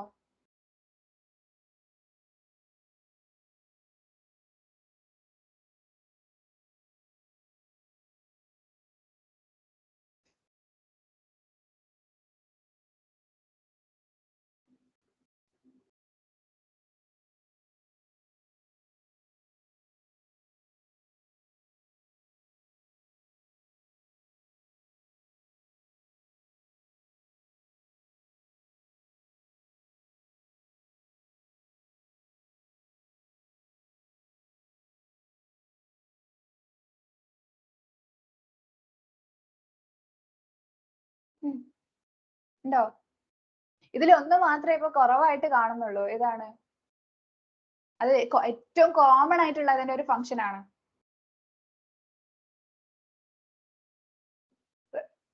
കണ്ടക്ടിങ് പാർട്ടിന്റെ ഏറ്റവും കോമൺ ആയിട്ടുള്ള ഫംഗ്ഷൻ എന്താ? അത് ചോദിച്ചാൽ നിങ്ങൾ എന്താ പറയാ? ഒരൊറ്റ ഫംഗ്ഷൻ ചോദിച്ചാൽ ഫസ്റ്റ് പറയുന്നത് ഏതായിരിക്കും?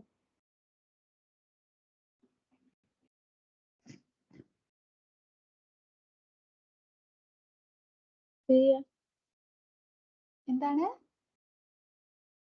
ഇത് മൂന്നും അതിന്റെ ഫംഗ്ഷൻ ആണ്. കണ്ടക്ടിങ് പാർട്ട് എന്ന് പറയുന്നത് എന്തിനാണ്? എയറിനെ എവിടേക്ക് എത്തിക്കാനാണ്? അൽവിയോളയിലേക്ക് എത്തിക്കാനും തിരിച്ച് അവിടുന്ന് തിരിച്ചിതാക്കാനും വേണ്ടിയിട്ടാണ് ആ ഒരു കണ്ടക്ടിങ് പാർട്ട് ഉള്ളത്, അല്ലേ? അത് മാത്രമേ ഇതിൽ കൊടുക്കാത്തേ ഉള്ളൂ. ബാക്കി മൂന്നും അതിന്റെ ഫംഗ്ഷൻ തന്നെയാണ്. ഓൾ ഓഫ് ദ എബോവ് ആണ് ആൻസർ വരുന്നത്.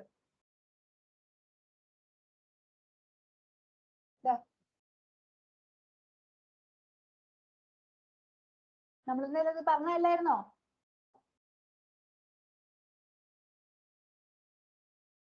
കണ്ടക്ടിങ് പാർട്ട് അതെന്തൊക്കെ ചെയ്യുന്നുണ്ട്, അല്ലെങ്കിൽ അതിന്റെ ഫംഗ്ഷൻസ് എന്തൊക്കെയാണ്? Transport the atmospheric air into അൽവിയോളയിലേക്ക് കൊണ്ടുപോവുക, ഫോറിൻ പാർട്ടിക്കിൾസിനെ ക്ലിയർ ചെയ്യുക, എയറിനെ ഹ്യൂമിഡിഫൈ ചെയ്യുക, ബോഡി ടെമ്പറേച്ചറിലേക്ക് എയറിനെ കൊണ്ടുവരിക. ഓക്കെ,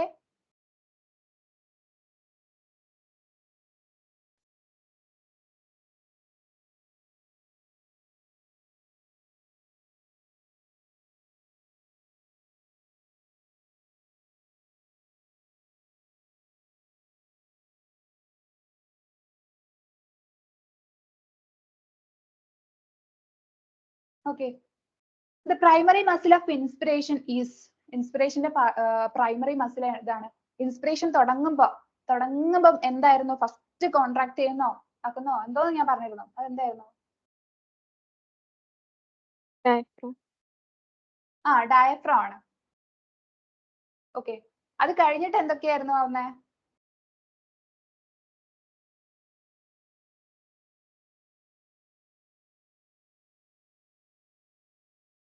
ഫസ്റ്റ് ഡയഫ്രം കോൺട്രാക്ട് ചെയ്യും, അത് കഴിഞ്ഞിട്ടോ?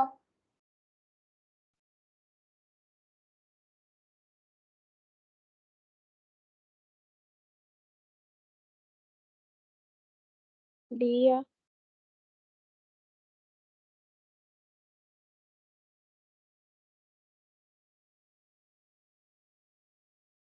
ഡി ആണോ ഉദ്ദേശിച്ചത്? ഡി? ഓക്കെ, ഇന്റർകോസ്റ്റൽ മസിൽസ് തന്നെയാണ്.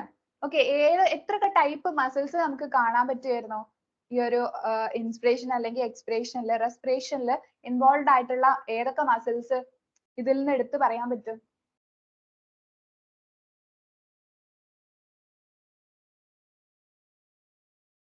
A-യും D-യും.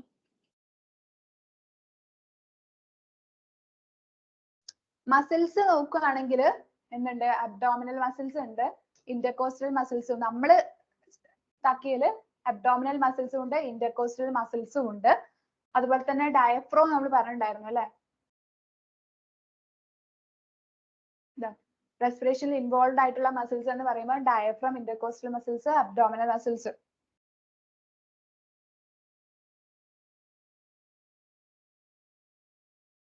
ഓക്കെ,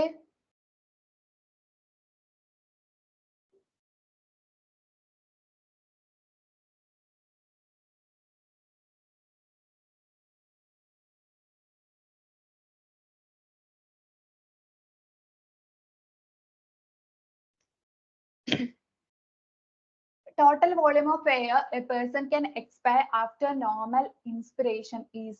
ഒരു നോർമൽ ഇൻസ്പിറേഷൻ, ഒരു നോർമലി ഇതൊരു എടുത്തു, അതിനുശേഷം എക്സ്പയർ ചെയ്യാൻ പറ്റുന്ന ടോട്ടൽ വോളിയം ഓഫ് എയർ എത്രയാണെന്ന്? എത്രയായിരിക്കും? Easier expiratory capacity. Expiratory capacity ആണ് അല്ലെ? എക്സ്പിറേറ്ററി കപ്പാസിറ്റി ആണ്. ആ ഒരു ഭാഗം എന്തായാലും നിങ്ങൾ നോക്കണേ. ഒന്നാമത് എന്താണ്? കൺഫ്യൂഷൻ ആവും. അതെന്തായാലും എന്ത് ചെയ്യും? ഇമ്പോർട്ടന്റ് ആയിട്ടുള്ള ഒരു ഭാഗമാണ്. ഓക്കെ, നിങ്ങൾക്ക് നാളെ ടെസ്റ്റ് ഉണ്ടാവുന്നതാണ് കേട്ടോ. ഈ ചാപ്റ്ററും ഒക്കെ ഉണ്ടാവുന്നതാണ്.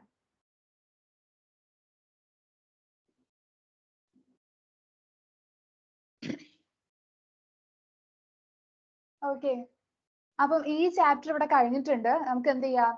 നെക്സ്റ്റ് ചാപ്റ്റർ തുടങ്ങാം. ഓക്കെ, ഒരൊറ്റ മിനിറ്റ് കേട്ടോ.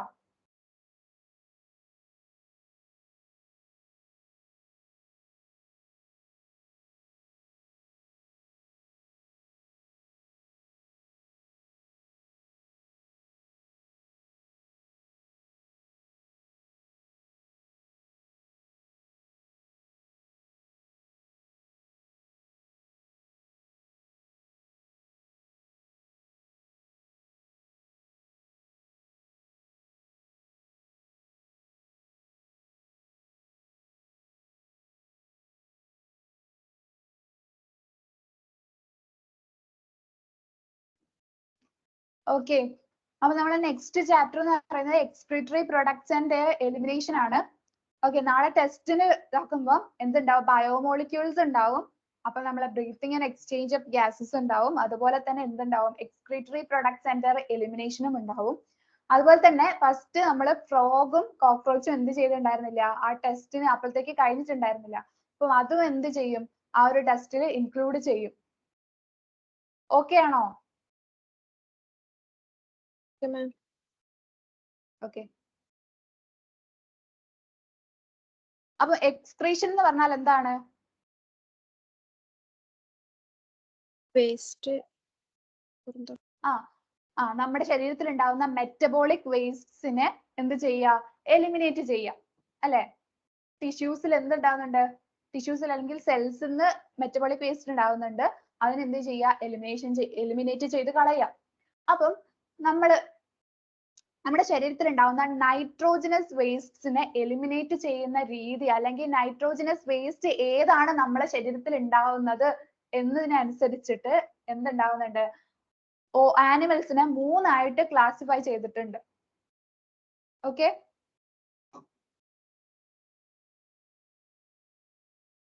എക്സ്ക്രീറ്റ് ചെയ്യുന്ന നൈട്രോജനസ് ഫോമിന്റെ അടിസ്ഥാനത്തിൽ ആനിമൽസിനെ 3 ആയിട്ട് തിരിച്ചിട്ടുണ്ട്. ഓക്കെ, അവരുടെ എക്സ്ക്രീറ്ററി പ്രൊഡക്റ്റ് ഏത് നൈട്രോജനസ് വേസ്റ്റ് ആണ്, ഏതാണെന്നനുസരിച്ചിട്ട് 3 ആയിട്ട് തിരിച്ചിട്ടുണ്ട്. ഇനിയിപ്പം ആനിമൽസ് അമോണിയ എന്ന് പറഞ്ഞിട്ടുള്ള രീതിയിലാണ്, അമോണിയ ആയിട്ടാണ് എന്ത് ഓർഗാനിസംസ് നമ്മളെ ഇതിനെ എക്സ്ക്രീറ്റ് ചെയ്യുന്നതെങ്കിൽ, എക്സ്ക്രീറ്ററി പ്രൊഡക്റ്റ് അല്ലെങ്കിൽ നൈട്രോജനസ് വേസ്റ്റ് എക്സ്ക്രീറ്റ് ചെയ്യുന്നത് അമോണിയ എന്ന് പറയുന്ന ഫോമിലാണെങ്കിൽ അതെന്താണ്, അമോണോടെലിക് എന്ന് പറഞ്ഞിട്ടുള്ള ഗ്രൂപ്പിലാണ് വരുന്നത്. ഓക്കെ, അവർ അമോണോടെലിക് ആണ്. അവരുടെ എക്സ്ക്രീറ്ററി പ്രൊഡക്റ്റ് അല്ലെങ്കിൽ വേസ്റ്റ്, നൈട്രോജനസ് വേസ്റ്റ് ഏത് ഫോമിലാണുള്ളത്, അമോണിയ എന്ന് പറഞ്ഞിട്ടുള്ള ഫോമിലാണുള്ളത്. അവർ ആ ഫോമിൽ തന്നെയാണ് അതിനെന്ത് ചെയ്യുന്നത്, പുറത്തേക്ക് എക്സ്ക്രീറ്റ് ചെയ്ത് കളയുന്നത്. ഓക്കെ, അതിന് എക്സാമ്പിൾ ആണെങ്കിൽ ബോണി ഫിഷസ് ഉണ്ട്, അക്വാട്ടിക് ആംഫിബിയൻസ് ഉണ്ട്, അക്വാട്ടിക് ഇൻസെക്ട്സ് ഉണ്ട്.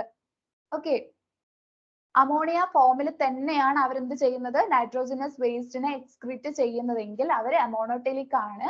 അവരുടെ എക്സാമ്പിൾ എന്താണ്, Boney fishes, aquatic amphibians, aquatic insects ഇവരൊക്കെയാണ്. ഓക്കെ, ഇനി നെക്സ്റ്റ് എന്ന് പറയുമ്പോൾ ഈ അമോണിയ ഫോമിലല്ല, അവരതിനെ എന്ത് ചെയ്യും, അവരതിനെ യൂറിയ എന്ന് പറഞ്ഞിട്ടുള്ള ഒരു ഫോമില, മെയിൻ ആയിട്ടുള്ള എക്സ്ക്രീറ്ററി പ്രൊഡക്റ്റ് എന്ന് പറയുന്നത് എന്താണ്, അല്ലെങ്കിൽ നൈട്രോജനസ് വേസ്റ്റ് മെയിൻ ആയിട്ടുള്ളത് അമോണിയയിൽ നിന്ന് അവരെന്താക്കും, അമോണിയ കുറച്ചുകൂടി ഹാർംഫുൾ ആണ് നമ്മുടെ ശരീരത്തിനൊക്കെ. ഓക്കെ, അപ്പം അവരതിനെ എന്താക്കും, യൂറിയ ആയിട്ടാണ് നമ്മൾ പുറത്തേക്ക് എക്സ്ക്രീറ്റ് ചെയ്യുന്നതെങ്കിൽ, അമോണിയയെ യൂറിയ ആക്കി ആ ഒരു ഫോമിലാണ് പുറത്തേക്ക് എക്സ്ക്രീറ്റ് ചെയ്യുന്നതെങ്കിൽ അതിന് എന്താണ് പറയാ, യൂറിയോടെലിക് എന്നാണ് പറയാ. എന്താണ്, യൂറിയോടെലിക് ആയിട്ടുള്ള ആനിമൽസ് ആണ്. ഓക്കെ, യൂറിയോടെലിക് ആയിട്ടുള്ള ആനിമൽസ് ആണ്.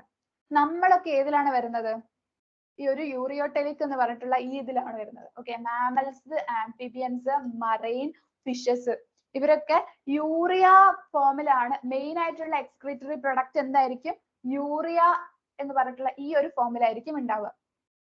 ഓക്കെ, ഇനി ആനിമൽസ് യൂറിയയും അല്ല, യൂറിക് ആസിഡ് എന്ന് പറഞ്ഞിട്ടുള്ള ഫോമിലാണ് അവരുടെ എക്സ്ക്രീറ്ററി പ്രൊഡക്റ്റ് ഉള്ളത്. ആ ഫോമിലാണ് അവർ അതിനെ എലിമിനേറ്റ് ചെയ്യുന്നതെങ്കിൽ അവരെന്താ പറയാ, യൂറിക്കോടെലിക് എന്നാണ് പറയാ. ഓക്കെ, അപ്പൊ ഓർത്ത് വെക്കാൻ വലിയ ബുദ്ധിമുട്ടൊന്നുമില്ല. കാരണം എന്താ, അമോണിയ ആവുമ്പോൾ അത് അമോണോടെലിക് ആണ്, പിന്നെ യൂറിയ ആവുമ്പോൾ യൂറിയോടെലിക് ആണ്, യൂറിക് ആസിഡ് ആവുമ്പോൾ അതെന്താണ്, യൂറിക്കോടെലിക് ആണ്. ഓക്കെ, ഓർത്ത് വെക്കാൻ വലിയ ബുദ്ധിമുട്ടൊന്നുമില്ലല്ലോ. യൂറിക്കോടെലിക് എന്ന് പറഞ്ഞിട്ടുള്ള ആ ഒരു രീതിയിൽ ആരൊക്കെയാണ്, birds, reptiles, insects, land snails അങ്ങനെയുള്ളതൊക്കെ എന്താണ്, യൂറിക്കോടെലിക് ആയിട്ടുള്ള രീതിയിലായിരിക്കും ഇതിനെ എന്ത് ചെയ്യുന്നത്, എക്സ്ക്രീറ്റ് ചെയ്യുന്നത്. ഓക്കെ,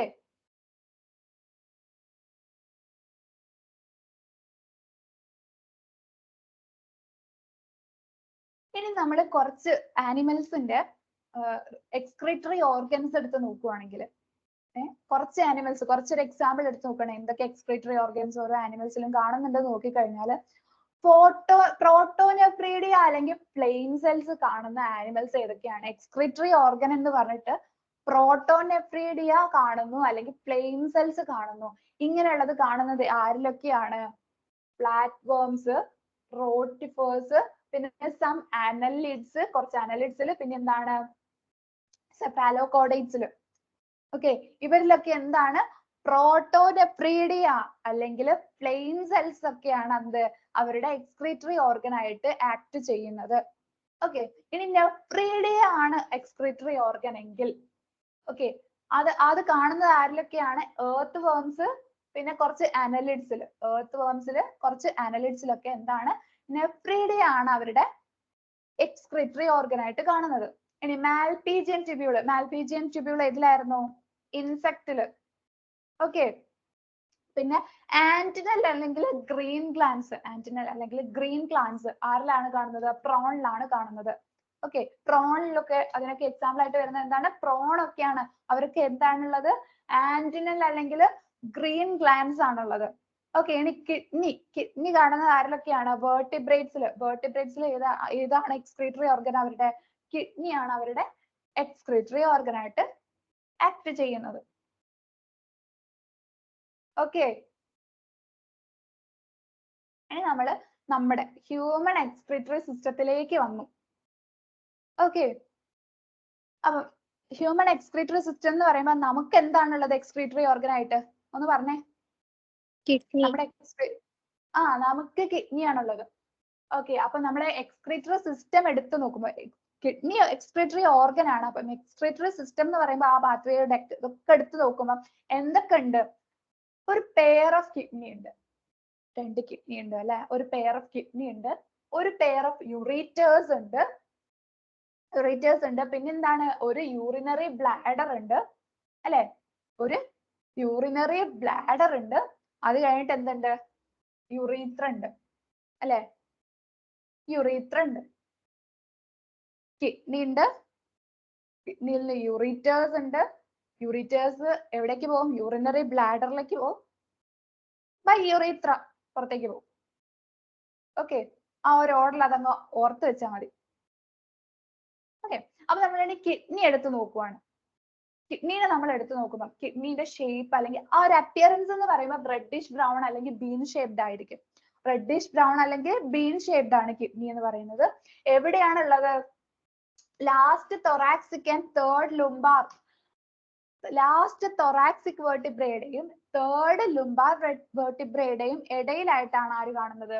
ഈ ഒരു കിഡ്നിയെ നമ്മൾ കാണുന്നത്. ലാസ്റ്റ് thoracic-ഉം തേർഡ് ലുംബാർ vertebrae-യുടെയും ഇടയിലായിട്ടാണ് നമ്മൾ ആരെ കാണുന്നത്? നമ്മൾ കിഡ്നിയെ കാണുന്നത്.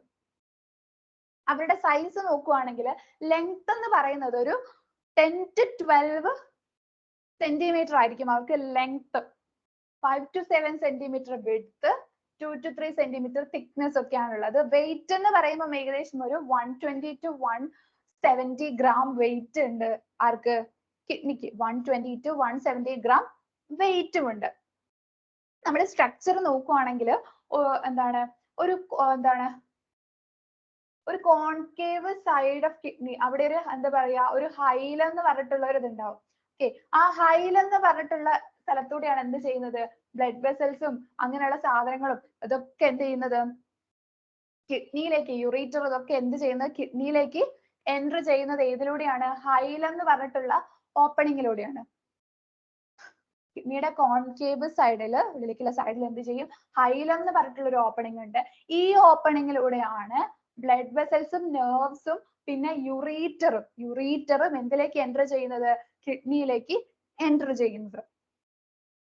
ഓക്കെ, ഹൈലം പിന്നെ എങ്ങോട്ടാണ് ലീഡ് ചെയ്യുന്നത്? ഒരു ഫണൽ ഷേപ്ഡ് ആയിട്ടുള്ള ക്യാവിറ്റി ഉണ്ട്, അതിന് എന്താണ് പറയുന്നത്? റീനൽ പെൽവിസ് എന്നാണ് പറയുന്നത്. ഓക്കെ, വിത്ത് പ്രൊജക്ഷൻസ് കോൾഡ് കാലിസിസ്. അതിന് പ്രൊജക്ഷൻസ് ഉണ്ട്, അതിന് എന്താണ് പറയാ? കാലിസിസ് എന്നാണ് പറയാ.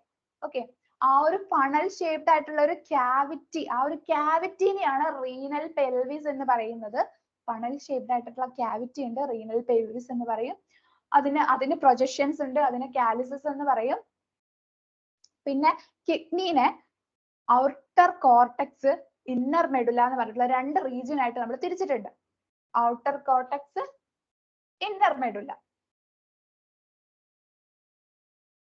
ഓക്കെ, അപ്പം നമ്മൾ ഇത്രയും നേരം എന്തൊക്കെയാ പറഞ്ഞത്?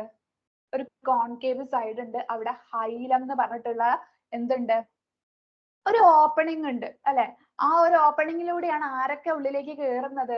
റീനൽ ആർട്ടറി, റീനൽ വെയിന് എന്ന് പറഞ്ഞിട്ടുള്ള ഇതൊക്കെ കയറുന്നുണ്ട്. അതുപോലെ തന്നെ റീനൽ പെൽവിസ് എന്ന് പറയുന്നത് എന്താണ്? ഒരു കോൺകേവ് ഷേപ്പുള്ള ഒരു ക്യാവിറ്റി ഉണ്ട്, അതിനെ റീനൽ പെൽവിസ് എന്ന് പറയും. ഈ ഒരു ഹൈലത്തിലൂടെ തന്നെ എന്ത് ചെയ്യുന്നുണ്ട്? യുറീറ്റർ എൻറ്റർ ചെയ്യുന്നുണ്ട്. ഓക്കെ, ഈ ഒരു റീനൽ പെൽവിസ് എന്ന് പറയുന്നത് എന്താണ്? ഈ ഒരു ക്യാവിറ്റി ആണ്. ആ ഒരു ക്യാവിറ്റിന്റെ ഇവിടേക്ക് കുറച്ച് പ്രൊജക്ഷൻസ് ആയിട്ട് കാണുന്നില്ലേ? അതിനെയാണ് എന്ത് പറയുന്നത്? കാലിസിസ് എന്ന് പറഞ്ഞിട്ടുള്ളത്. അതിന് ഒറ്റ നാമം എന്ത് പറയും? കാലിക്സ് എന്ന് പറയും. ഓക്കെ,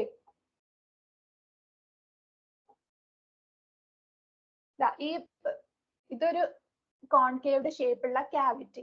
ആ ക്യാവിറ്റിന്റെ ഇങ്ങോട്ടുള്ള പ്രൊജക്ഷൻസ് എന്താണ്? കാലിസിസ് എന്നാണ് പറയുന്നത്. അപ്പൊ ഒറ്റ നാമം എന്ത് പറയും? കാലിക്സ് എന്ന് പറയും. ഓക്കെ, നമ്മള് ഇന്നർ ആയിട്ട് എന്തുണ്ട്? ഇന്നർ ആയിട്ട് കോർട്ടെക്സ് എന്ന് പറഞ്ഞിട്ടുള്ള ഒരു റീജിയൻ ഉണ്ട്. നമ്മുടെ ഉള്ളിലായിട്ടോ ഉള്ളില് മെഡുല്ല എന്ന് പറഞ്ഞിട്ടുള്ള റീജിയൻ ഉണ്ട്. ഔട്ടർ കോർട്ടെക്സ് ആയിട്ടും ഇന്നർ മെഡുല്ല ആയിട്ടും അതിന് എന്ത് ചെയ്തിട്ടുണ്ട്? Inner medulla, outer cortex. Inner medulla, outer cortex എന്ന് പറഞ്ഞിട്ട് രണ്ട് റീജിയൻ ആയിട്ട് എന്തിനു തിരിച്ചിട്ടുണ്ട്? ഒരു കിഡ്നിയുടെ റീജിയനെ തിരിച്ചിട്ടുണ്ട്.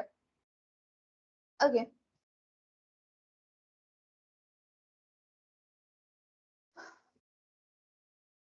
ഇനി എന്താണ്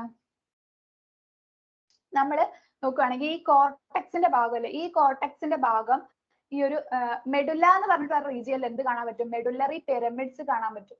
മെഡുല്ലറി പിരമിഡ്സ് കാണാൻ പറ്റും. മെഡുല്ല എന്ന് പറഞ്ഞിട്ടുള്ള റീജിയനിൽ ഉള്ളിൽ നിന്ന് എറൈസ് ചെയ്യുന്ന മെഡുല്ലറി പിരമിഡ്സ് ഇങ്ങനെ കാണാൻ പറ്റും. ഈ ഒരു പിരമിഡ്സിന്റെ ഉള്ളിലേക്ക് ഇങ്ങനെ ഒരു ഇതായിട്ട് ഉള്ളിലേക്ക് കണ്ടിട്ടില്ലേ? അത് എന്താണ്? കോർട്ടെക്സിന്റെ ഭാഗമാണ്.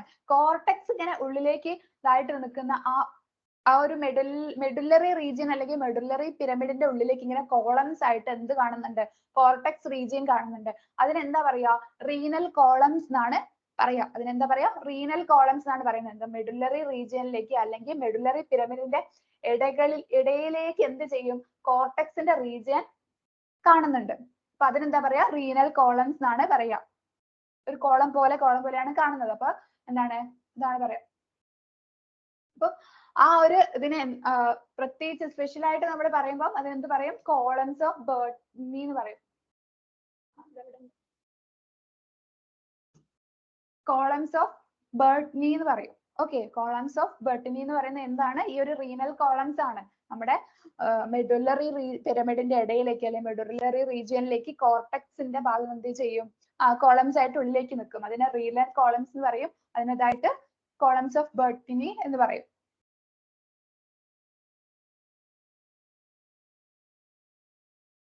ഓക്കെ, അപ്പൊ ഇനി നമ്മൾ നോക്കുകയാണെങ്കിൽ ഓരോ കിഡ്നിക്കും എന്താണ്?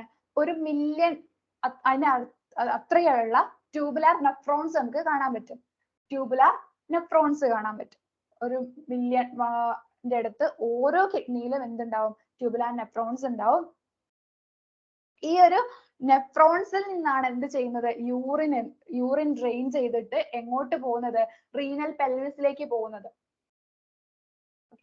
ഈ ഒരു നെഫ്രോൺസിൽ നിന്ന് എന്ത് ചെയ്യും? ഈ ഒരു റീനൽ പെൽവിസ് റീജിയനിലേക്കാണ് എന്ത് പോകുന്നത്? യൂറിൻ എൻ്റർ ചെയ്യുന്നത്. ഈ ഒരു റീജിയനിൽ നിന്ന് പിന്നെ എന്ത് ചെയ്യും? യുറേറ്ററിലേക്ക് അത് ഓപ്പൺ ചെയ്യും. യുറേറ്ററിലേക്ക് ഓപ്പൺ ചെയ്യും. ഈ ഒരു രണ്ട് ഭാഗത്തു നിന്നും യുറേറ്റർ എന്ത് ചെയ്യും? യുറേറ്റർ എങ്ങോട്ട് പോകും? യൂറിനറി ബ്ലാഡറിലേക്ക് പോകും. അതിൽ നിന്ന് യുറേത്ര വഴി എന്ത് ചെയ്യും? പുറത്തേക്ക് പോകും. ഓക്കെ, അപ്പൊ റീനൽ പെൽവിസിലേക്ക് പോകും. അത് ലീഡ് ചെയ്തിട്ട് എങ്ങോട്ട്? യുറേറ്ററിലേക്ക് പോകും. യുറേറ്റർ എന്ന് പറയുമ്പോൾ ഒരു 25 സെന്റിമീറ്റർ അത്രയും ലോങ് ആയിട്ടുള്ള ഒരു നാരോ ട്യൂബ് ആണ്. അതിലേക്ക് പോകും. രണ്ട് സൈഡിൽ നിന്നും യുറേറ്റർ എവിടേക്ക്? യൂറിനറി ബ്ലാഡറിലേക്ക് ഓപ്പൺ ചെയ്യും. ഈ ഒരു യൂറിനറി ബ്ലാഡറിൽ നിന്ന് എന്ത് ചെയ്യും? നമ്മുടെ യുറേത്ര അറൈസ് ചെയ്യുന്നുണ്ട്. ആ യുറേത്ര വഴി എന്ത് ചെയ്യും? ഇത് പുറത്തേക്ക് പോകും. അങ്ങനെയാണ് അതിന്റെ പാത്ത് വരുന്നത്. അത് ആലോചിച്ച് വെക്കണം. അപ്പൊ നമ്മള് നെഫ്രോൺ ആണ് ഈ ഒരു യൂറിനെ ഡ്രെയിൻ ചെയ്ത് എടുക്കുന്നത് നമ്മൾ പറഞ്ഞു. അപ്പൊ നമുക്ക് എന്ത് ചെയ്യണം? നെഫ്രോണിന്റെ പാർട്ടിന് അല്ലെങ്കിൽ നെഫ്രോണിനെ നമുക്ക് എന്തായാലും എടുത്ത് പഠിക്കണം അല്ലെ? അപ്പൊ നെഫ്രോൺ എന്ന് പറയുന്നത് എന്താണ്? കിഡ്നിന്റെ സ്ട്രക്ചറൽ ആൻഡ് ഫങ്ഷണൽ യൂണിറ്റ്സ് എന്താണെന്ന് നിങ്ങളോട് ചോദിച്ചാൽ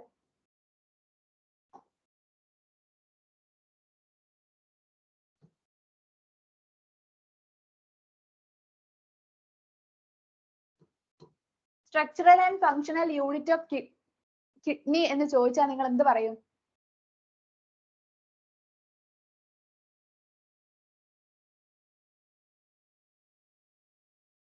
എന്ത് പറയും?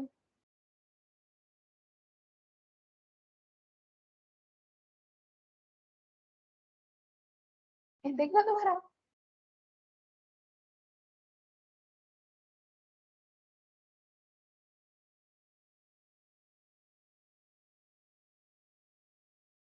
Hello,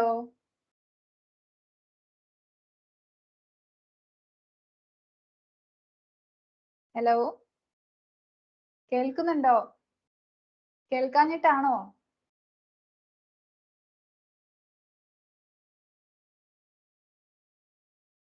okay, structural and functional units of kidney എന്ന് പറഞ്ഞാൽ എന്താണ്? നെഫ്രോൺസിനെയാണ് ഉദ്ദേശിക്കുന്നത്. ഓക്കെ, അപ്പൊ ഓരോ നെഫ്രോണിനെയും നമ്മൾ എടുത്തു നോക്കിക്കഴിഞ്ഞാൽ അതിന് രണ്ട് പാർട്ട് നമുക്ക് കാണാൻ പറ്റും. എന്താണ്? ഗ്ലോമറുലസ് എന്ന് പറഞ്ഞിട്ടുള്ള പാർട്ടും റെറ്റിനൽ ട്യൂബ്യൂൾ എന്ന് പറഞ്ഞിട്ടുള്ള പാർട്ടും കാണാൻ പറ്റും. അപ്പൊ ഗ്ലോമറുലസിനെ നമ്മൾ എടുത്തു നോക്കിക്കഴിഞ്ഞാൽ ഗ്ലോമറുലസ് എന്ന് പറയുന്ന ഒരു പാർട്ട്, എന്തുകൊണ്ടാണ് ഗ്ലോമറുലസ് എന്ന് പറഞ്ഞിട്ടുള്ള ഒരു പാർട്ട് ഉണ്ടായിട്ടുള്ളത്? അത് ശരിക്കും ഒരു ടെഫ്റ്റ് ഓഫ് കാപ്പിലറീസ് ആണ്. ഒരു ടെഫ്റ്റ് ഓഫ് കാപ്പിലറീസ് ആണ് ഫോംഡ് ബൈ അഫറന്റ് ആർട്ടിയോൾ. അഫറന്റ് ആർട്ടിയോൾ മാത്രമല്ല, ഒരു ടെഫ്റ്റ് ഓഫ് കാപ്പിലറീസ് ആണ് അത്. അതിൽ എന്തൊക്കെ ഉണ്ട്? എഫറന്റ് ആർട്ടിയോളും ഉണ്ട്, എഫറന്റ് ആർട്ടിയോളും ഉണ്ട്. ഓക്കെ, ടെഫ്റ്റ് ഓഫ് കാപ്പിലറീസ്, ഒരു ടെഫ്റ്റ് ഓഫ് കാപ്പിലറീസ് ആണ് ഫോംഡ് ബൈ അഫറന്റ് ആർട്ടിരിയോൾ എന്ന് പറഞ്ഞാൽ എന്താണ്? A branch of renal artery ആണ്. ഓക്കെ, അഫറന്റ് ആർട്ടറിയോൾ എന്ന് വെച്ചാൽ എന്താണ്? ആർട്ടറി ആണ്. ആർട്ടറി എന്താ ചെയ്യുന്നത്?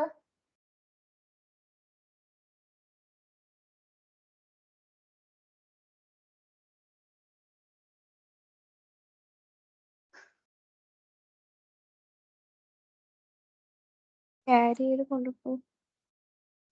ഇതിലേക്ക് കൊണ്ടുവരുന്ന അല്ലെ ഗ്ലോമറുലസിലേക്ക് ബ്ലഡിനെ കൊണ്ടുവരുന്നത് ആരാണ്?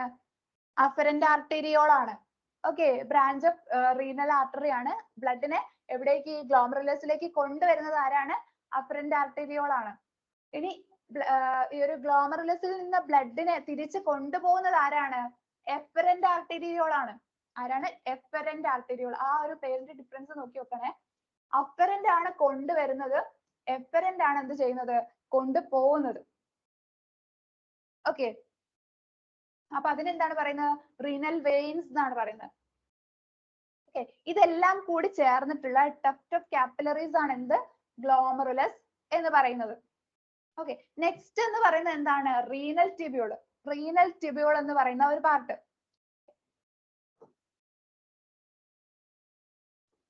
ഇങ്ങനെയുള്ള ഒരു നെഫ്രോണിന്റെ എടുത്ത് നോക്കിക്കഴിഞ്ഞാൽ ഇവിടെ ഇങ്ങനെ കാണുന്ന ടെഫ്റ്റ് ഓഫ് കാപ്പിലറീസ് ഉണ്ടാവും, ഇങ്ങനെ ഉണ്ടാവും ടെഫ്റ്റ് ഓഫ് കാപ്പിലറീസ്. ഇതാണ് എന്ത്? ഗ്ലോമറുലസ് എന്ന് പറയുന്നത്. ഇതെന്തായിരിക്കും അപ്പം? അതാണ് എന്ത്? ഒരു ബൊമാൻസ് ക്യാപ്സ്യൂൾ എന്ന് പറയുന്ന റീജിയൻ ആണത്. ഈ ഒരു കപ്പ് ഷേപ്ഡ് ആയിട്ടുള്ള ബൊമാൻസ് ക്യാപ്സ്യൂൾ എന്ന് പറയുന്ന റീജിയൻ ആണ്. ഓക്കെ, അപ്പൊ അത് ഏതിലാണ് വരുന്നത്? അടുത്ത നെക്സ്റ്റ് പാർട്ട് എന്താണ്? റീനൽ ട്യൂബ്യൂൾ ആണ്. അതിൽ എന്തൊക്കെ വരുന്നുണ്ട്? ബൊമാൻസ് ക്യാപ്സ്യൂൾ വരുന്നുണ്ട്, പ്രോക്സിമൽ കൺവല്യൂട്ടഡ് ട്യൂബ്യൂൾ വരുന്നുണ്ട്, ഹെൻലീസ് ലൂപ്പ് വരുന്നുണ്ട്, ഡിസ്റ്റൽ കൺവല്യൂട്ടഡ് ട്യൂബ്യൂൾ വരുന്നുണ്ട്, പിന്നെ ഒരു കളക്ടിങ് ഡക്ട് വരുന്നുണ്ട്. ഓക്കെ, ഏതൊക്കെ പാർട്ടാണ് ഇതിൽ വരുന്നത്? റീനൽ ട്യൂബ്യൂളിൽ വരുന്ന പാർട്ടുകൾ Bowman's capsule, proximal convoluted tubules, Henle's loop, പിന്നെന്താണ്? Distal convoluted tubule, collecting duct. Okay, ആ ഒരു പാത്തും എന്തായാലും നിങ്ങൾ ഓർത്ത് വെക്കണം കേട്ടോ. ആ ഒരു രീതിയിൽ തന്നെ അങ്ങ് പഠിച്ചു കഴിഞ്ഞാൽ ഈ ഒരു എങ്ങനെയാണ് അത് പോകുന്നത്, എങ്ങനെയാണ് അതിന്റെ രീതി എന്നൊക്കെ നമുക്ക് പെട്ടെന്ന് കിട്ടും. ഓക്കെ, അപ്പൊ ഫസ്റ്റ് പാർട്ട് എന്താണ്? ബൊമാൻസ് ക്യാപ്സ്യൂൾ ആണ്. ഇപ്പൊ ഞാൻ പറഞ്ഞിട്ടുണ്ടായിരുന്നു എന്താണ്? ഒരു കപ്പ് ഷേപ്ഡ് ആയിട്ടുള്ള ഈ ഒരു ഗ്ലോമറുലസ് അതിലേക്കാണ് ഇറങ്ങി നിൽക്കുന്നത്. ഒരു കപ്പ് ഷേപ്ഡ് ആയിട്ടുള്ള ഡബിൾ വാൾഡ് ആയിട്ടുള്ള പാർട്ടാണ്. ഉള്ള കപ്പ് ലൈക്ക് ആയിട്ടുള്ള ഇതാണ്. അതാണ് എന്ത് ചെയ്യുന്നത്? ഗ്ലോമറുലസിനെ എൻക്ലോസ് ചെയ്ത് നിൽക്കുന്നത്. നെഫ്രോണിന്റെ ബിഗിനിങ് പാർട്ട് ആണ്. ഗ്ലോമറുലസിനെ എൻക്ലോസ് ചെയ്ത് നിൽക്കുന്നുണ്ട്. ഡബിൾ വാൾ ആയിട്ടുള്ള കപ്പ് ഷേപ്ഡ് ആയിട്ടുള്ള സ്ട്രക്ചർ ആണ്. ഇനി ഗ്ലോമറുലസ് പ്ലസ് ബൊമാൻസ് ക്യാപ്സ്യൂൾ, ഗ്ലോമറുലസും പ്ലസ് ബൊമാൻസ് ക്യാപ്സ്യൂളും കൂടി ചേർന്ന് കഴിഞ്ഞാൽ അതിന് എന്താണ് പറയുക? അതിന് രണ്ടിനും കൂടി ഒരു പേര് പറയും. അതിന് മാൽപീജിയൻ ബോഡി അല്ലെങ്കിൽ റീനൽ കോർപ്പക്കിൾസ് എന്ന് പറയും. ഓക്കെ, മാൽപീജിയൻ ബോഡി അല്ലെങ്കിൽ റീനൽ കോർപ്പക്കിൾസ് എന്നും പറയും. ഓക്കെ, മാൽപീജിയൻ ബോഡി അല്ലെങ്കിൽ റീനൽ കോർപ്പക്കിൾസ് എന്ന് പറഞ്ഞാൽ എന്താണ്? എന്താണ്?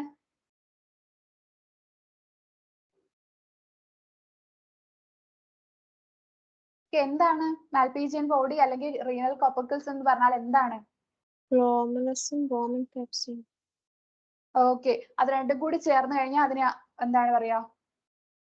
മാൽപീജിയൻ ബോഡി അല്ലെങ്കിൽ റീനൽ കോർപ്പസ്കിൾ എന്നാണ് പറയാ. നെക്സ്റ്റ് പാർട്ട് എന്താണ്? നമ്മുടെ ബൊമാൻസ് ക്യാപ്സ്യൂൾ കഴിഞ്ഞു. നെക്സ്റ്റ് പാർട്ട്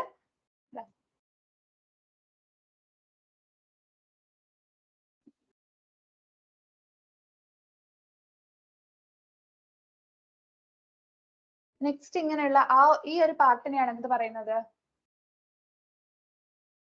പറയുന്നത്? പ്രോക്സിമൽ കൺവല്യൂട്ടഡ് ട്യൂബ്യൂൾ എന്ന് പറയുന്നത്. എന്താണ് പ്രോക്സിമൽ കൺവല്യൂട്ടഡ് ട്യൂബ്യൂൾ എന്ന് പറയുന്നത്? ഹൈലി കോയിൽഡ് ആയിട്ടുള്ള അല്ലെങ്കിൽ കൺവല്യൂട്ടഡ് ആയിട്ടുള്ള ട്യൂബ്യൂൾ ആണ്. കൺവല്യൂട്ടഡ് എന്ന് പറയുമ്പോൾ ഹൈലി കോയിൽഡ് ആയിട്ടുള്ള ട്യൂബ്യൂൾ ആണ്. പ്രോക്സിമൽ എന്ന് പറയുന്നത് എന്തിനാണെന്ന് വെച്ചാൽ ബൊമാൻസ് ക്യാപ്സ്യൂളിന്റെ അടുത്തേക്കാണ് അത് കാണുന്നത്. ബൊമാൻസ് ക്യാപ്സ്യൂളിന് പ്രോക്സിമൽ ആയിട്ട് അല്ലെങ്കിൽ അടുത്താണ് കാണുന്നത് ഉള്ളത് കൊണ്ടാണ് എന്ത് പ്രോക്സിമൽ കൺവല്യൂട്ടഡ് ട്യൂബ്യൂൾ എന്ന് പറയുന്നത്. ഓക്കെ, ബൊമാൻസ് ക്യാപ്സ്യൂളിന്റെ അടുത്തായിട്ട് ഹൈലി കോയിൽഡ് ആയിട്ടുള്ള ഒരു ട്യൂബ്, ഒരു ലോങ് ആയിട്ടുള്ള ഒരു ട്യൂബ്, അതാണ് എന്ത് പ്രോക്സിമൽ കൺവല്യൂട്ടഡ് ട്യൂബ്യൂൾ. ഇനി നമ്മൾ കണ്ടിട്ടുണ്ടാവും എന്ത് ഇങ്ങനെ താഴേക്ക് ഇങ്ങനെ വന്ന് ഇങ്ങനെ പോകുന്ന അല്ലെ നെഫ്രോൺ ഇങ്ങനെ ഒരു പാർട്ട് ഇല്ലേ, അതിനെയാണ് എന്ത് പറയുന്നത്? ഹെൻലീസ് ലൂപ്പ് എന്ന് പറയുന്നത്. ഹെൻലീസ് ലൂപ്പിന് ശരിക്കും എന്താണ്? ഒരു ഹെയർ പിൻ ഷേപ്ഡ് ട്യൂബ്യൂൾ ആണ്. എന്താണ്? ഒരു ഹെയർ പിൻ ഷേപ്ഡ് ട്യൂബ്യൂൾ ആണ്. അതിന് രണ്ട് പാർട്ട് ഉണ്ട്. എന്താണ്? ഒരു ഡിസെൻഡിങ്, ഫസ്റ്റ് ഉള്ള പാർട്ടിന് എന്താ പറയാ? ഡിസെൻഡിങ് ആണ്. അപ്പൊ നമ്മൾ ഓർത്താൽ എന്നാ മതി, ഫസ്റ്റ് എന്താണ് ചെയ്യുന്നത്? താഴോട്ടാണ് പോകുന്നത്. അപ്പൊ അതിന്റെ ആ പാർട്ടിന് എന്താ പറയാ? ഡിസെൻഡിങ് പാർട്ട് ആണ്. അതെന്താണ്? ഡിസെൻഡിങ് പാർട്ട് ആണ്. ഇനി രണ്ടാമത്തെ പാർട്ട് എന്ന് പറയുമ്പോൾ ആ ഒരു വളവ് കഴിഞ്ഞത് എന്ത് ചെയ്യാണ്? മുകളിലേക്ക് പോവാണ്. അപ്പൊ അതെന്ത് പാർട്ടാണ്? അത് അസെൻഡിങ് പാർട്ടാണ്. ഓക്കെ, അപ്പം Henley's loop, proximal convoluted tubule കഴിഞ്ഞിട്ടുള്ള ഭാഗം എന്താണ്? ഹെൻലീസ് ലൂപ്പ് ആണ്. അത് ഹെയർ പിൻ ഷേപ്ഡ് ആയിട്ടുള്ള ട്യൂബ്യൂൾ ആണ്. അതിനൊരു ഡിസെൻഡിങ് പാർട്ടും ഉണ്ട്, എന്ത് ചെയ്യുന്നുണ്ട്? ഡിസെൻഡിങ് ലിംബും ഉണ്ട്, അസെൻഡിങ് ലിംബും ഉണ്ട്. ഡിസെൻഡിങ് ലിംബും ഉണ്ട്, അസെൻഡിങ് ലിംബും ഉണ്ട്. ഓക്കെ, നെക്സ്റ്റ് ഉള്ള ഈ ഒരു ഇങ്ങനെ ഒരു പാർട്ട് കഴിഞ്ഞിട്ട് ഇങ്ങനെ നേരെ പോകുന്ന ഒരു ട്യൂബ്യൂൾ ഉണ്ട്. ഓക്കെ, ആ ഒരു ഇതിന് എന്താ പറയാ? അതിനെ ഡിസ്റ്റൽ കൺവല്യൂട്ടഡ് എന്ന് വെച്ചാൽ കോയിൽഡ് ആയിരിക്കും, ഹൈലി കോയിൽഡ് ആയിരിക്കും. ഡിസ്റ്റൽ കൺവല്യൂട്ടഡ് ട്യൂബ്യൂൾ എന്നാണ് പറയാ. അതിനെ ഡിസ്റ്റൽ കൺവല്യൂട്ടഡ് ട്യൂബ്യൂൾ എന്നാണ് പറയുന്നത്. ഡിസ്റ്റൽ എന്ന് പറയുന്നത് ബൊമാൻസ് ക്യാപ്സ്യൂളിനെ വെച്ച് നോക്കുമ്പോൾ അത് കുറച്ച് അകലെയാണ് നിൽക്കുന്നത്. അതുകൊണ്ട് തന്നെയാണ് അതിന് എന്ത് പറയുന്നത്? ഡിസ്റ്റൽ കൺവല്യൂട്ടഡ് ട്യൂബ്യൂൾ എന്ന് പറയുന്നത്. അതും എന്താണ്? ഹൈലി കോയിൽഡ് ആയിട്ടുള്ള പാർട്ടാണ്. ഓക്കെ, അവസാനമായിട്ടുള്ള പാർട്ട് എന്ന് പറയുന്നത് എന്താണ്? കളക്ടിങ് ഡക്ട് എന്ന് പറഞ്ഞിട്ടുള്ള പാർട്ടാണ്. ഇങ്ങനെ അതെന്ത് ചെയ്യും? ഡിസ്റ്റൽ കൺവല്യൂട്ടഡ് ട്യൂബ്യൂൾ പോയിട്ട് കളക്ടിങ് ഡക്ട് ആയിട്ട് അങ്ങ് ജോയിൻ ചെയ്യും, അല്ലെങ്കിൽ കളക്ടിങ് ഡക്റ്റിലേക്ക് ഡിസ്റ്റൽ കൺവല്യൂട്ടഡ് ട്യൂബ്യൂൾ അങ്ങ് ഓപ്പൺ ചെയ്യും. ഓക്കെ, ഈ കളക്ടിങ് ഡക്ട് എന്ന് പറയുന്നത് ഈ ഒരു ഒറ്റ നെഫ്രോണിന് മാത്രമായിരിക്കില്ല കളക്ട് ചെയ്യുന്നത്. എന്തായിരിക്കും? കുറെ നെഫ്രോൺസിന്റെ ഡിസ്റ്റൽ കൺവല്യൂട്ടഡ് ട്യൂബ്യൂൾ എന്ത് ചെയ്യും? ഈ ഒരു കളക്ടിങ് ഡക്റ്റിലേക്ക് ഓപ്പൺ ചെയ്യുന്നുണ്ടാവും. ഓക്കെ, കുറെ നെഫ്രോൺസിന്റെ collecting ducts distal convoluted tubule എന്ത് ചെയ്യുന്നുണ്ടാവും? ഈ ഒരു കണക്ടിങ് ഡക്റ്റിലേക്ക് ഓപ്പൺ ചെയ്യുന്നുണ്ടാവും. ഈ ഒരു കണക്ടിങ് ഡക്റ്റ് ആണ് പിന്നീട് എങ്ങോട്ട് ഓപ്പൺ ചെയ്യുന്നത്? റീനൽ പെൽവിസിലേക്ക് ഓപ്പൺ ചെയ്യുന്നത്. ഓക്കെ, മെഡുലറി പിരമിഡിലൂടെ കാലിക്സസിലുള്ള മെഡുലറി പിരമിഡിലെ ആ ഒരു ഭാഗത്തിലൂടെ എന്ത് ചെയ്യും? എവിടേക്ക് ഓപ്പൺ ചെയ്യുന്നത്? റീനൽ പെൽവിസിലേക്ക് ഓപ്പൺ ചെയ്യുന്നത് ഈ ഒരു ഇവരാണ്, കളക്ടിങ് ഡക്റ്റ് വഴിയാണ്.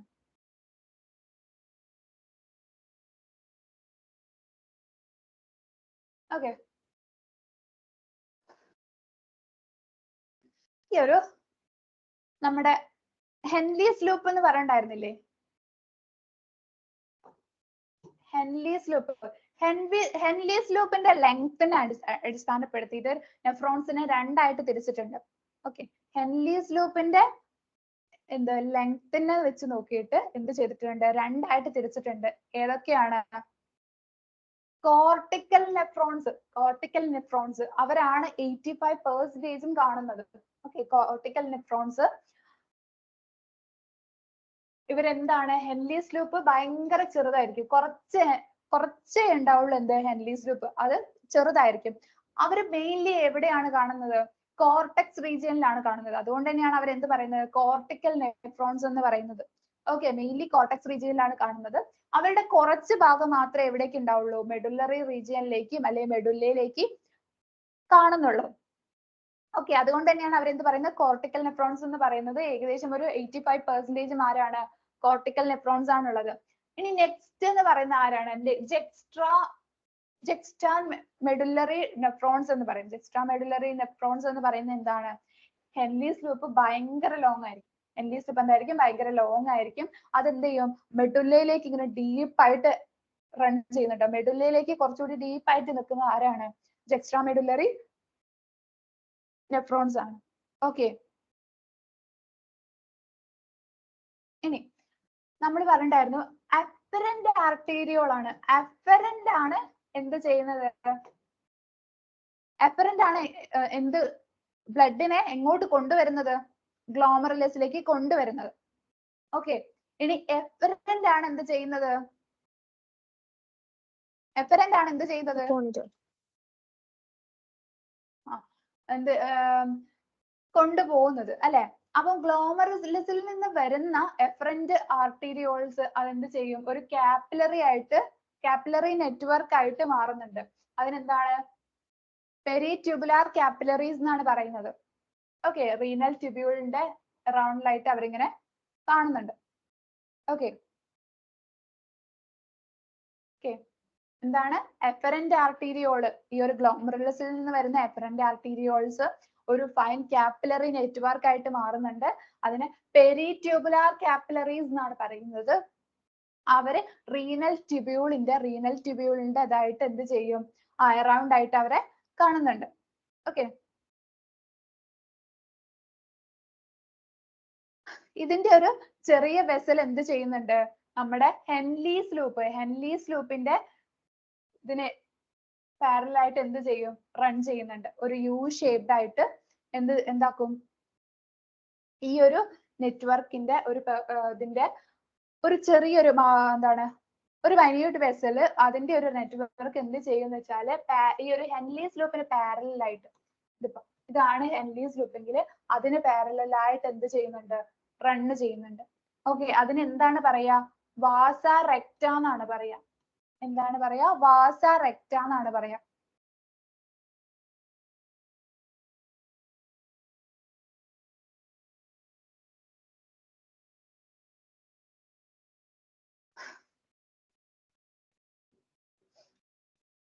ഇതാണ് എന്ത് ഗ്ലോമറുലസ് എന്ന് പറഞ്ഞിട്ടുള്ള പാർട്ട്.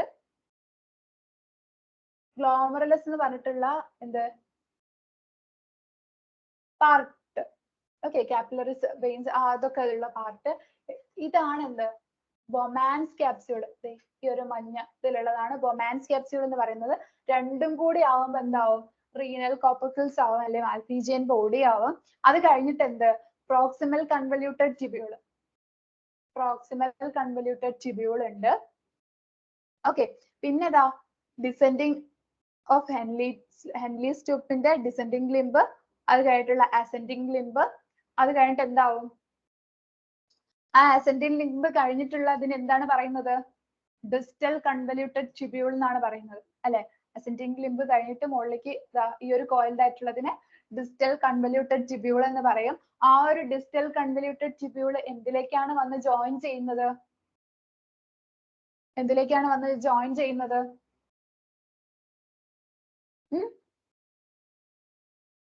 ഇതെന്തായിരിക്കും അപ്പോ?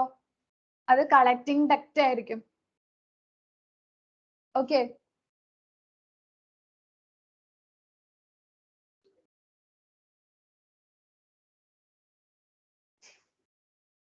ഇവിടെ ഇതാ ഒരു നമ്മുടെ ഒരു ഹെൻലീസ് ലൂപ്പിന്റെ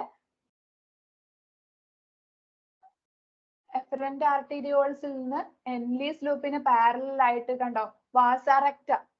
വാസാറെക്റ്റേണ്ടത് ഹെൻലീസ് ലൂപ്പിന് പാരലൽ ആയിട്ട് റൺ ചെയ്യുന്നതാണ് അവിടെ കാണിച്ചിട്ടുള്ളത്.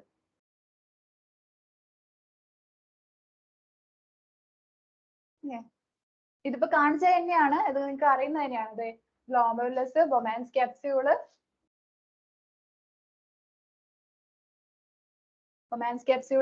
ഇതെന്താവും? Proximal convoluted tubule. ഇതെന്താണ്? ഹെൻലീസ് ലൂപ്പ്, ഇത് ഡിസെൻഡിങ് ലിംബ്, അസെൻഡിങ് ലിംബ്. അവിടെ എന്താ? Distal convoluted tubule, collecting duct.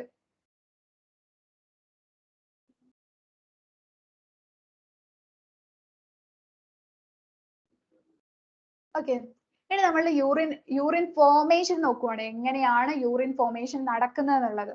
അതിന് 3 പ്രോസസ് ആണുള്ളത്. എന്താണ്? Glomerular filtration. എന്താണ്? ഗ്ലോമറുലാർ ഫിൽട്രേഷൻ ഉണ്ട്, റീഅബ്സോർപ്ഷൻ ആൻഡ് സെക്രീഷൻ. റീഅബ്സോർപ്ഷൻ ഉണ്ട്, സെക്രീഷൻ ഉണ്ട്. ഓക്കെ, ഗ്ലോമറുലാർ ഫിൽട്രേഷൻ ഉണ്ട്, റീഅബ്സോർപ്ഷൻ ഉണ്ട്, സെക്രീഷൻ ഉണ്ട്. അപ്പൊ ഫസ്റ്റ് വൺ എന്ന് പറയുന്നത് എന്താണ്? ഗ്ലോമറുലാർ ഫിൽട്രേഷൻ ആണ്. അപ്പം ഒരു മിനിറ്റിൽ എന്താവും? ഒരു 1100 മുതൽ 1200 ml വരെ ബ്ലഡ് എന്ത് ചെയ്യും? കിഡ്നീസിൽ ഇങ്ങനെ ഫിൽട്ടർ ചെയ്തുകൊണ്ടിരിക്കും. ഓക്കെ, അത്രയും ml കിഡ്നീസിൽ എന്ത് ചെയ്യും? പെർ മിനിറ്റിൽ എന്ത് ചെയ്യുന്നുണ്ട്? ഫിൽട്ടർ ചെയ്തുകൊണ്ടിരിക്കുന്നുണ്ട്. ഓക്കെ, അപ്പൊ ഗ്ലോമറുലാർ കാപ്പിലറീസ്, ആ ഗ്ലോമറുലസ് അതിൽ നിന്ന് എന്ത് ചെയ്യും? അതിലൂടെ ഇങ്ങനെ ബ്ലഡ് പോകുമ്പോൾ അതിലുള്ള എന്താണ്? ഫിൽട്രേഷൻ ഓഫ് എന്താണ്?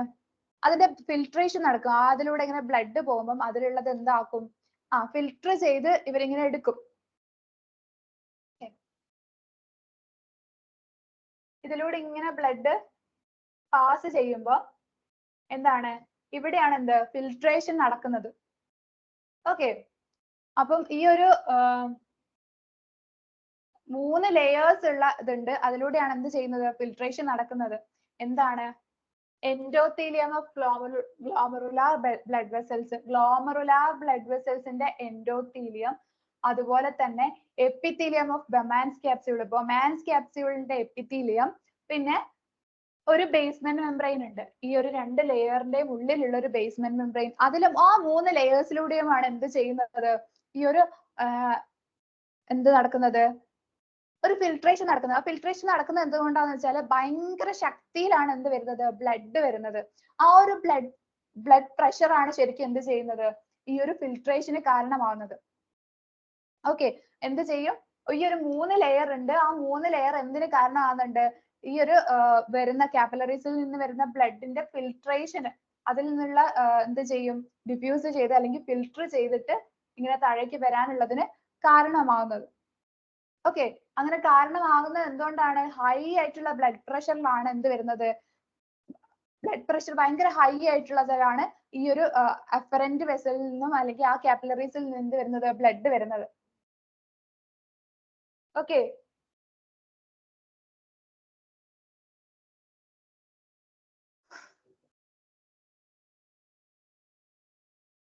ഈ ഒരു എപ്പിത്തീലിയൽ സെൽസ് എവിടെയുള്ള? ബൊമാൻസ് ക്യാപ്സ്യൂളിലുള്ള എപ്പിത്തീലിയൽ സെൽസ് ഒരു ഇൻട്രിക്കേറ്റ് മാനറിലാണ് അറേഞ്ച് ചെയ്തിരിക്കുന്നത്. അതിൽ എന്തുണ്ട്? കുറച്ച് മൈന്യൂട്ട് സ്പേസസ് ഉണ്ടാവും. ഓക്കെ, ആ ഒരു മൈന്യൂട്ട് സ്പേസസിന് എന്താണ് പറയുന്നത്? സ്ലിറ്റ് പോഴ്സ് അല്ലെങ്കിൽ ഫിൽട്രേഷൻ സ്ലിറ്റ്സ് എന്നാണ് പറയുന്നത്. അതിലൂടെയാണ് എന്ത് ചെയ്യുന്നത്? ആ ഒരു ഫിൽട്രേഷൻ നടക്കുന്നത്. ബ്ലഡ് പ്ലാസ്മയുടെ എല്ലാ കോൺസ്റ്റിറ്റ്യൂവൻസും പ്രോട്ടീൻസ് ആയിട്ടുള്ളത് അതൊഴികെയുള്ള എല്ലാതും എന്ത് ചെയ്യും? ആ ഒരു ഇതിലൂടെ ഗ്ലോമറുലാർ ഫിൽട്രേറ്റ് എന്ന് പറഞ്ഞിട്ടുള്ളത് ഫോം ചെയ്യും. ഫിൽട്രേഷൻ നടന്നിട്ട് ഗ്ലോമറുലാർ ഫിൽട്രേറ്റ് എന്ന് പറഞ്ഞിട്ടുള്ളത് ഫോം ചെയ്യും. പ്രോട്ടീൻസ് ഒഴികെയുള്ള എല്ലാ ബ്ലഡ് പ്ലാസ്മയിലുള്ള എല്ലാതും എന്ത് ചെയ്യും? ബൊമാൻസ് ക്യാപ്സ്യൂളിലൂടെ ഉള്ള ആ ഒരു ലൂമനിലൂടെ അല്ലെങ്കിൽ ആ ഒരു ഫിൽട്രേഷൻ സ്ലിറ്റിലൂടെ പാസ് ചെയ്തിട്ട് എന്ത് ചെയ്യും? ഗ്ലോമറുലാർ ഫിൽട്രേറ്റ് ഉണ്ടാവും. ഓക്കെ, എന്താണ്? പ്രോട്ടീൻസ് ഒഴികെയുള്ള ബാക്കിയെല്ലാം ബ്ലഡ് പ്ലാസ്മയിലുള്ള എല്ലാ സംഭവവും എന്ത് ചെയ്യും? ഈ ഒരു ലൂമനിലൂടെ പാസ് ചെയ്യും. എന്നിട്ട് എന്താവും? ഗ്ലോമറുലാർ ഫിൽട്രേറ്റ് ഉണ്ടാവും. ഓക്കെ, ഈ ഒരു മിനിറ്റിൽ ഉണ്ടാവുന്ന ഗ്ലോമറുലാർ ഫിൽട്രേറ്റ് ഇങ്ങനെ ഫോം ചെയ്യുന്ന അല്ലെങ്കിൽ ഫിൽട്രേറ്റ് ചെയ്ത് എടുക്കുന്ന ആ ഒരു ഫിൽട്രേറ്റിന്റെ എമൗണ്ട്, ഒരു മിനിറ്റിലുള്ള എമൗണ്ട്, അതാണ് എന്ത്? ഗ്ലോമറുലാർ ഫിൽട്രേറ്റ് റേറ്റ് എന്ന് പറയുന്നത്. ഇതാണ് ഗ്ലോമറുലാർ ഫിൽട്രേറ്റ് റേറ്റ്. ഇങ്ങനെ ഫിൽട്രേറ്റ് ചെയ്തെടുത്തിട്ടുള്ള എല്ലാ സാധനവും എന്ത് ചെയ്യുന്നില്ല? നമ്മളത് കളയുന്നോ ഇതാക്കുന്നോ അങ്ങനെയൊന്നുമില്ല. ഓക്കെ, ഇതിന്റെ റീഅബ്സോർപ്ഷനും ഇതൊക്കെ അടുത്ത പാർട്ടിലായിട്ട് വരുന്നുണ്ട്. ഓക്കെ, അപ്പൊ പ്രോട്ടീൻസ് ഒഴികെയുള്ള ബ്ലഡ് പ്ലാസ്മയിലുള്ള എല്ലാ സംഭവവും എന്ത് ചെയ്യുന്നുണ്ട്? ആ ഒരു ലൂമനിലൂടെ എന്താവുന്നുണ്ട്? വന്നിട്ട് ഗ്ലോമറുലാർ ഫിൽട്രേറ്റ് ആയിട്ട് മാറുന്നുണ്ട്. ഇങ്ങനെയുള്ള ഒരു മിനിറ്റിൽ ഉണ്ടാവുന്ന ഫിൽട്രേറ്റ് ഒരു മിനിറ്റിൽ എത്ര ഇതായിട്ട് നമുക്ക് ഫിൽട്രേറ്റ് ചെയ്യാൻ പറ്റുന്നുണ്ട് എന്നുള്ള അളവാണ് എന്ത് ഗ്ലോമറുലാർ ഫിൽട്രേഷൻ റേറ്റ് എന്ന് പറയുന്നത്. ഓക്കെ, അപ്പം ഒരു നോർമൽ രീതിയിലാണെങ്കിൽ ഗ്ലോമറുലാർ ഫിൽട്രേഷൻ റേറ്റ് എന്ന് പറയുന്നത് എത്രയാണ്? 125 ml ആണ് പെർ മിനിറ്റില്. പെർ മിനിറ്റിൽ എന്തുണ്ടാവും? ഒരു 125 ml ഓളം ഗ്ലോമറുലാർ ഫിൽട്രേറ്റ് ഉണ്ടാവുന്നുണ്ട്. ഓക്കെ, അല്ലെങ്കിൽ ഗ്ലോമറുലാർ ഫിൽട്രേഷൻ നടക്കുന്നുണ്ട്.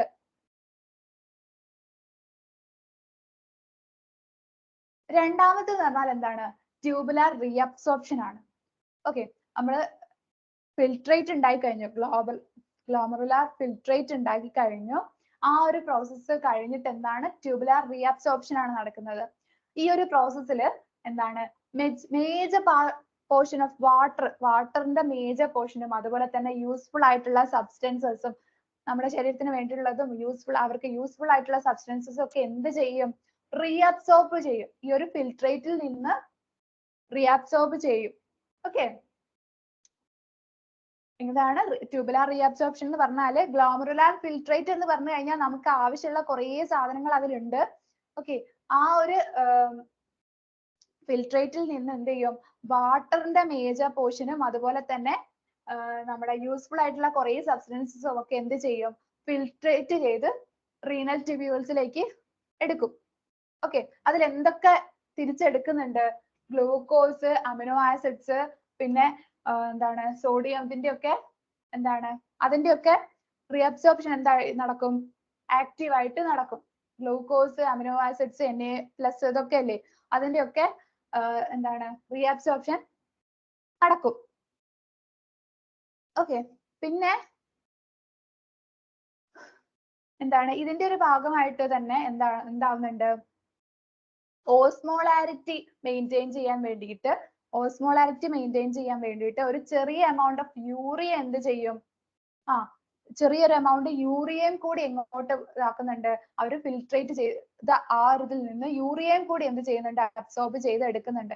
ശരിക്കും ആ യൂറിയ നമുക്ക് ആവശ്യമില്ല, പക്ഷെ എന്താണ്? ഓസ്മോളാരിറ്റി മെയിൻറ്റെയിൻ ചെയ്യാൻ വേണ്ടിയിട്ട് എന്ത് ചെയ്യുന്നുണ്ട്?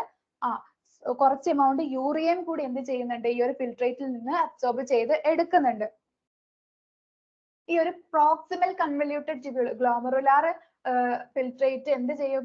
പ്രോക്സിമൽ കൺവല്യൂട്ടഡ് ട്യൂബ്യൂളിൽ എത്തി അല്ലെ? ഈ പ്രോക്സിമൽ കൺവല്യൂട്ടഡ് ട്യൂബ്യൂളിൽ നിന്ന് എന്ത് ചെയ്യും? മോസ്റ്റ് ഓഫ് ദ ന്യൂട്രിയൻസും ഇതൊക്കെ എന്താണ്? വാട്ടറും ഒക്കെ റീഅബ്സോർപ്ഷൻ നടക്കുന്നത് എവിടെയാണ്? പ്രോക്സിമൽ കൺവല്യൂട്ടഡ് ട്യൂബ്യൂളിലാണ്. പ്രോക്സിമൽ കൺവല്യൂട്ടഡ് ട്യൂബ്യൂൾ, ആ ഫസ്റ്റ് ഇതായിട്ടുള്ള ട്യൂബ്യൂളിലാണ് എന്ത് നടക്കുന്നത്? മോസ്റ്റ് ഓഫ് ദ ന്യൂട്രിയൻസും ഇതും വാട്ടറും ഇതിന്റെ ഒക്കെ എന്ത് ചെയ്യുന്നത്? ഇലക്ട്രോലൈറ്റ്സിന്റെയും ഒക്കെ റീഅബ്സോർപ്ഷൻ നടക്കുന്നത്. ഓക്കെ, ഇനി നെക്സ്റ്റ് ഏതാണ്? ഈ ഒരു റീഅബ്സോർപ്ഷൻ ഒക്കെ നടന്നു കഴിഞ്ഞു, ബാക്കിയുള്ള പാർട്ട് എങ്ങോട്ടാ പോകുന്നത്? ഹെൻലീസ് ലൂപ്പിലേക്കാണ് പോകുന്നത്. ഓക്കെ, ഈ ഒരു ഡിസെൻഡിങ് ലിംബ് എന്ന് പറയുന്നത് എന്താണ്? വാട്ടർ പെർമിയബിൾ ആണ്. ഓക്കെ, പക്ഷെ എന്തല്ല? ഇലക്ട്രോലൈറ്റ്സിന് അതിലൂടെ കടക്കാൻ പറ്റില്ല. ഓക്കെ, എന്താണ്? ഹെൻലീസ് ലൂപ്പ് എന്ന് പറയുമ്പോൾ അതിന്റെ ഡിസെൻഡിങ് ലിംബ് എന്താണ്? വാട്ടർ പെർമിയബിൾ ആണ്, പക്ഷെ എന്തല്ല? ഇലക്ട്രോലൈറ്റ്സിന് എന്ത് ചെയ്യാൻ പറ്റില്ല? അതിന്റെ ഉള്ളിലേക്ക് കടക്കാൻ പറ്റില്ല. അതെന്താക്കും?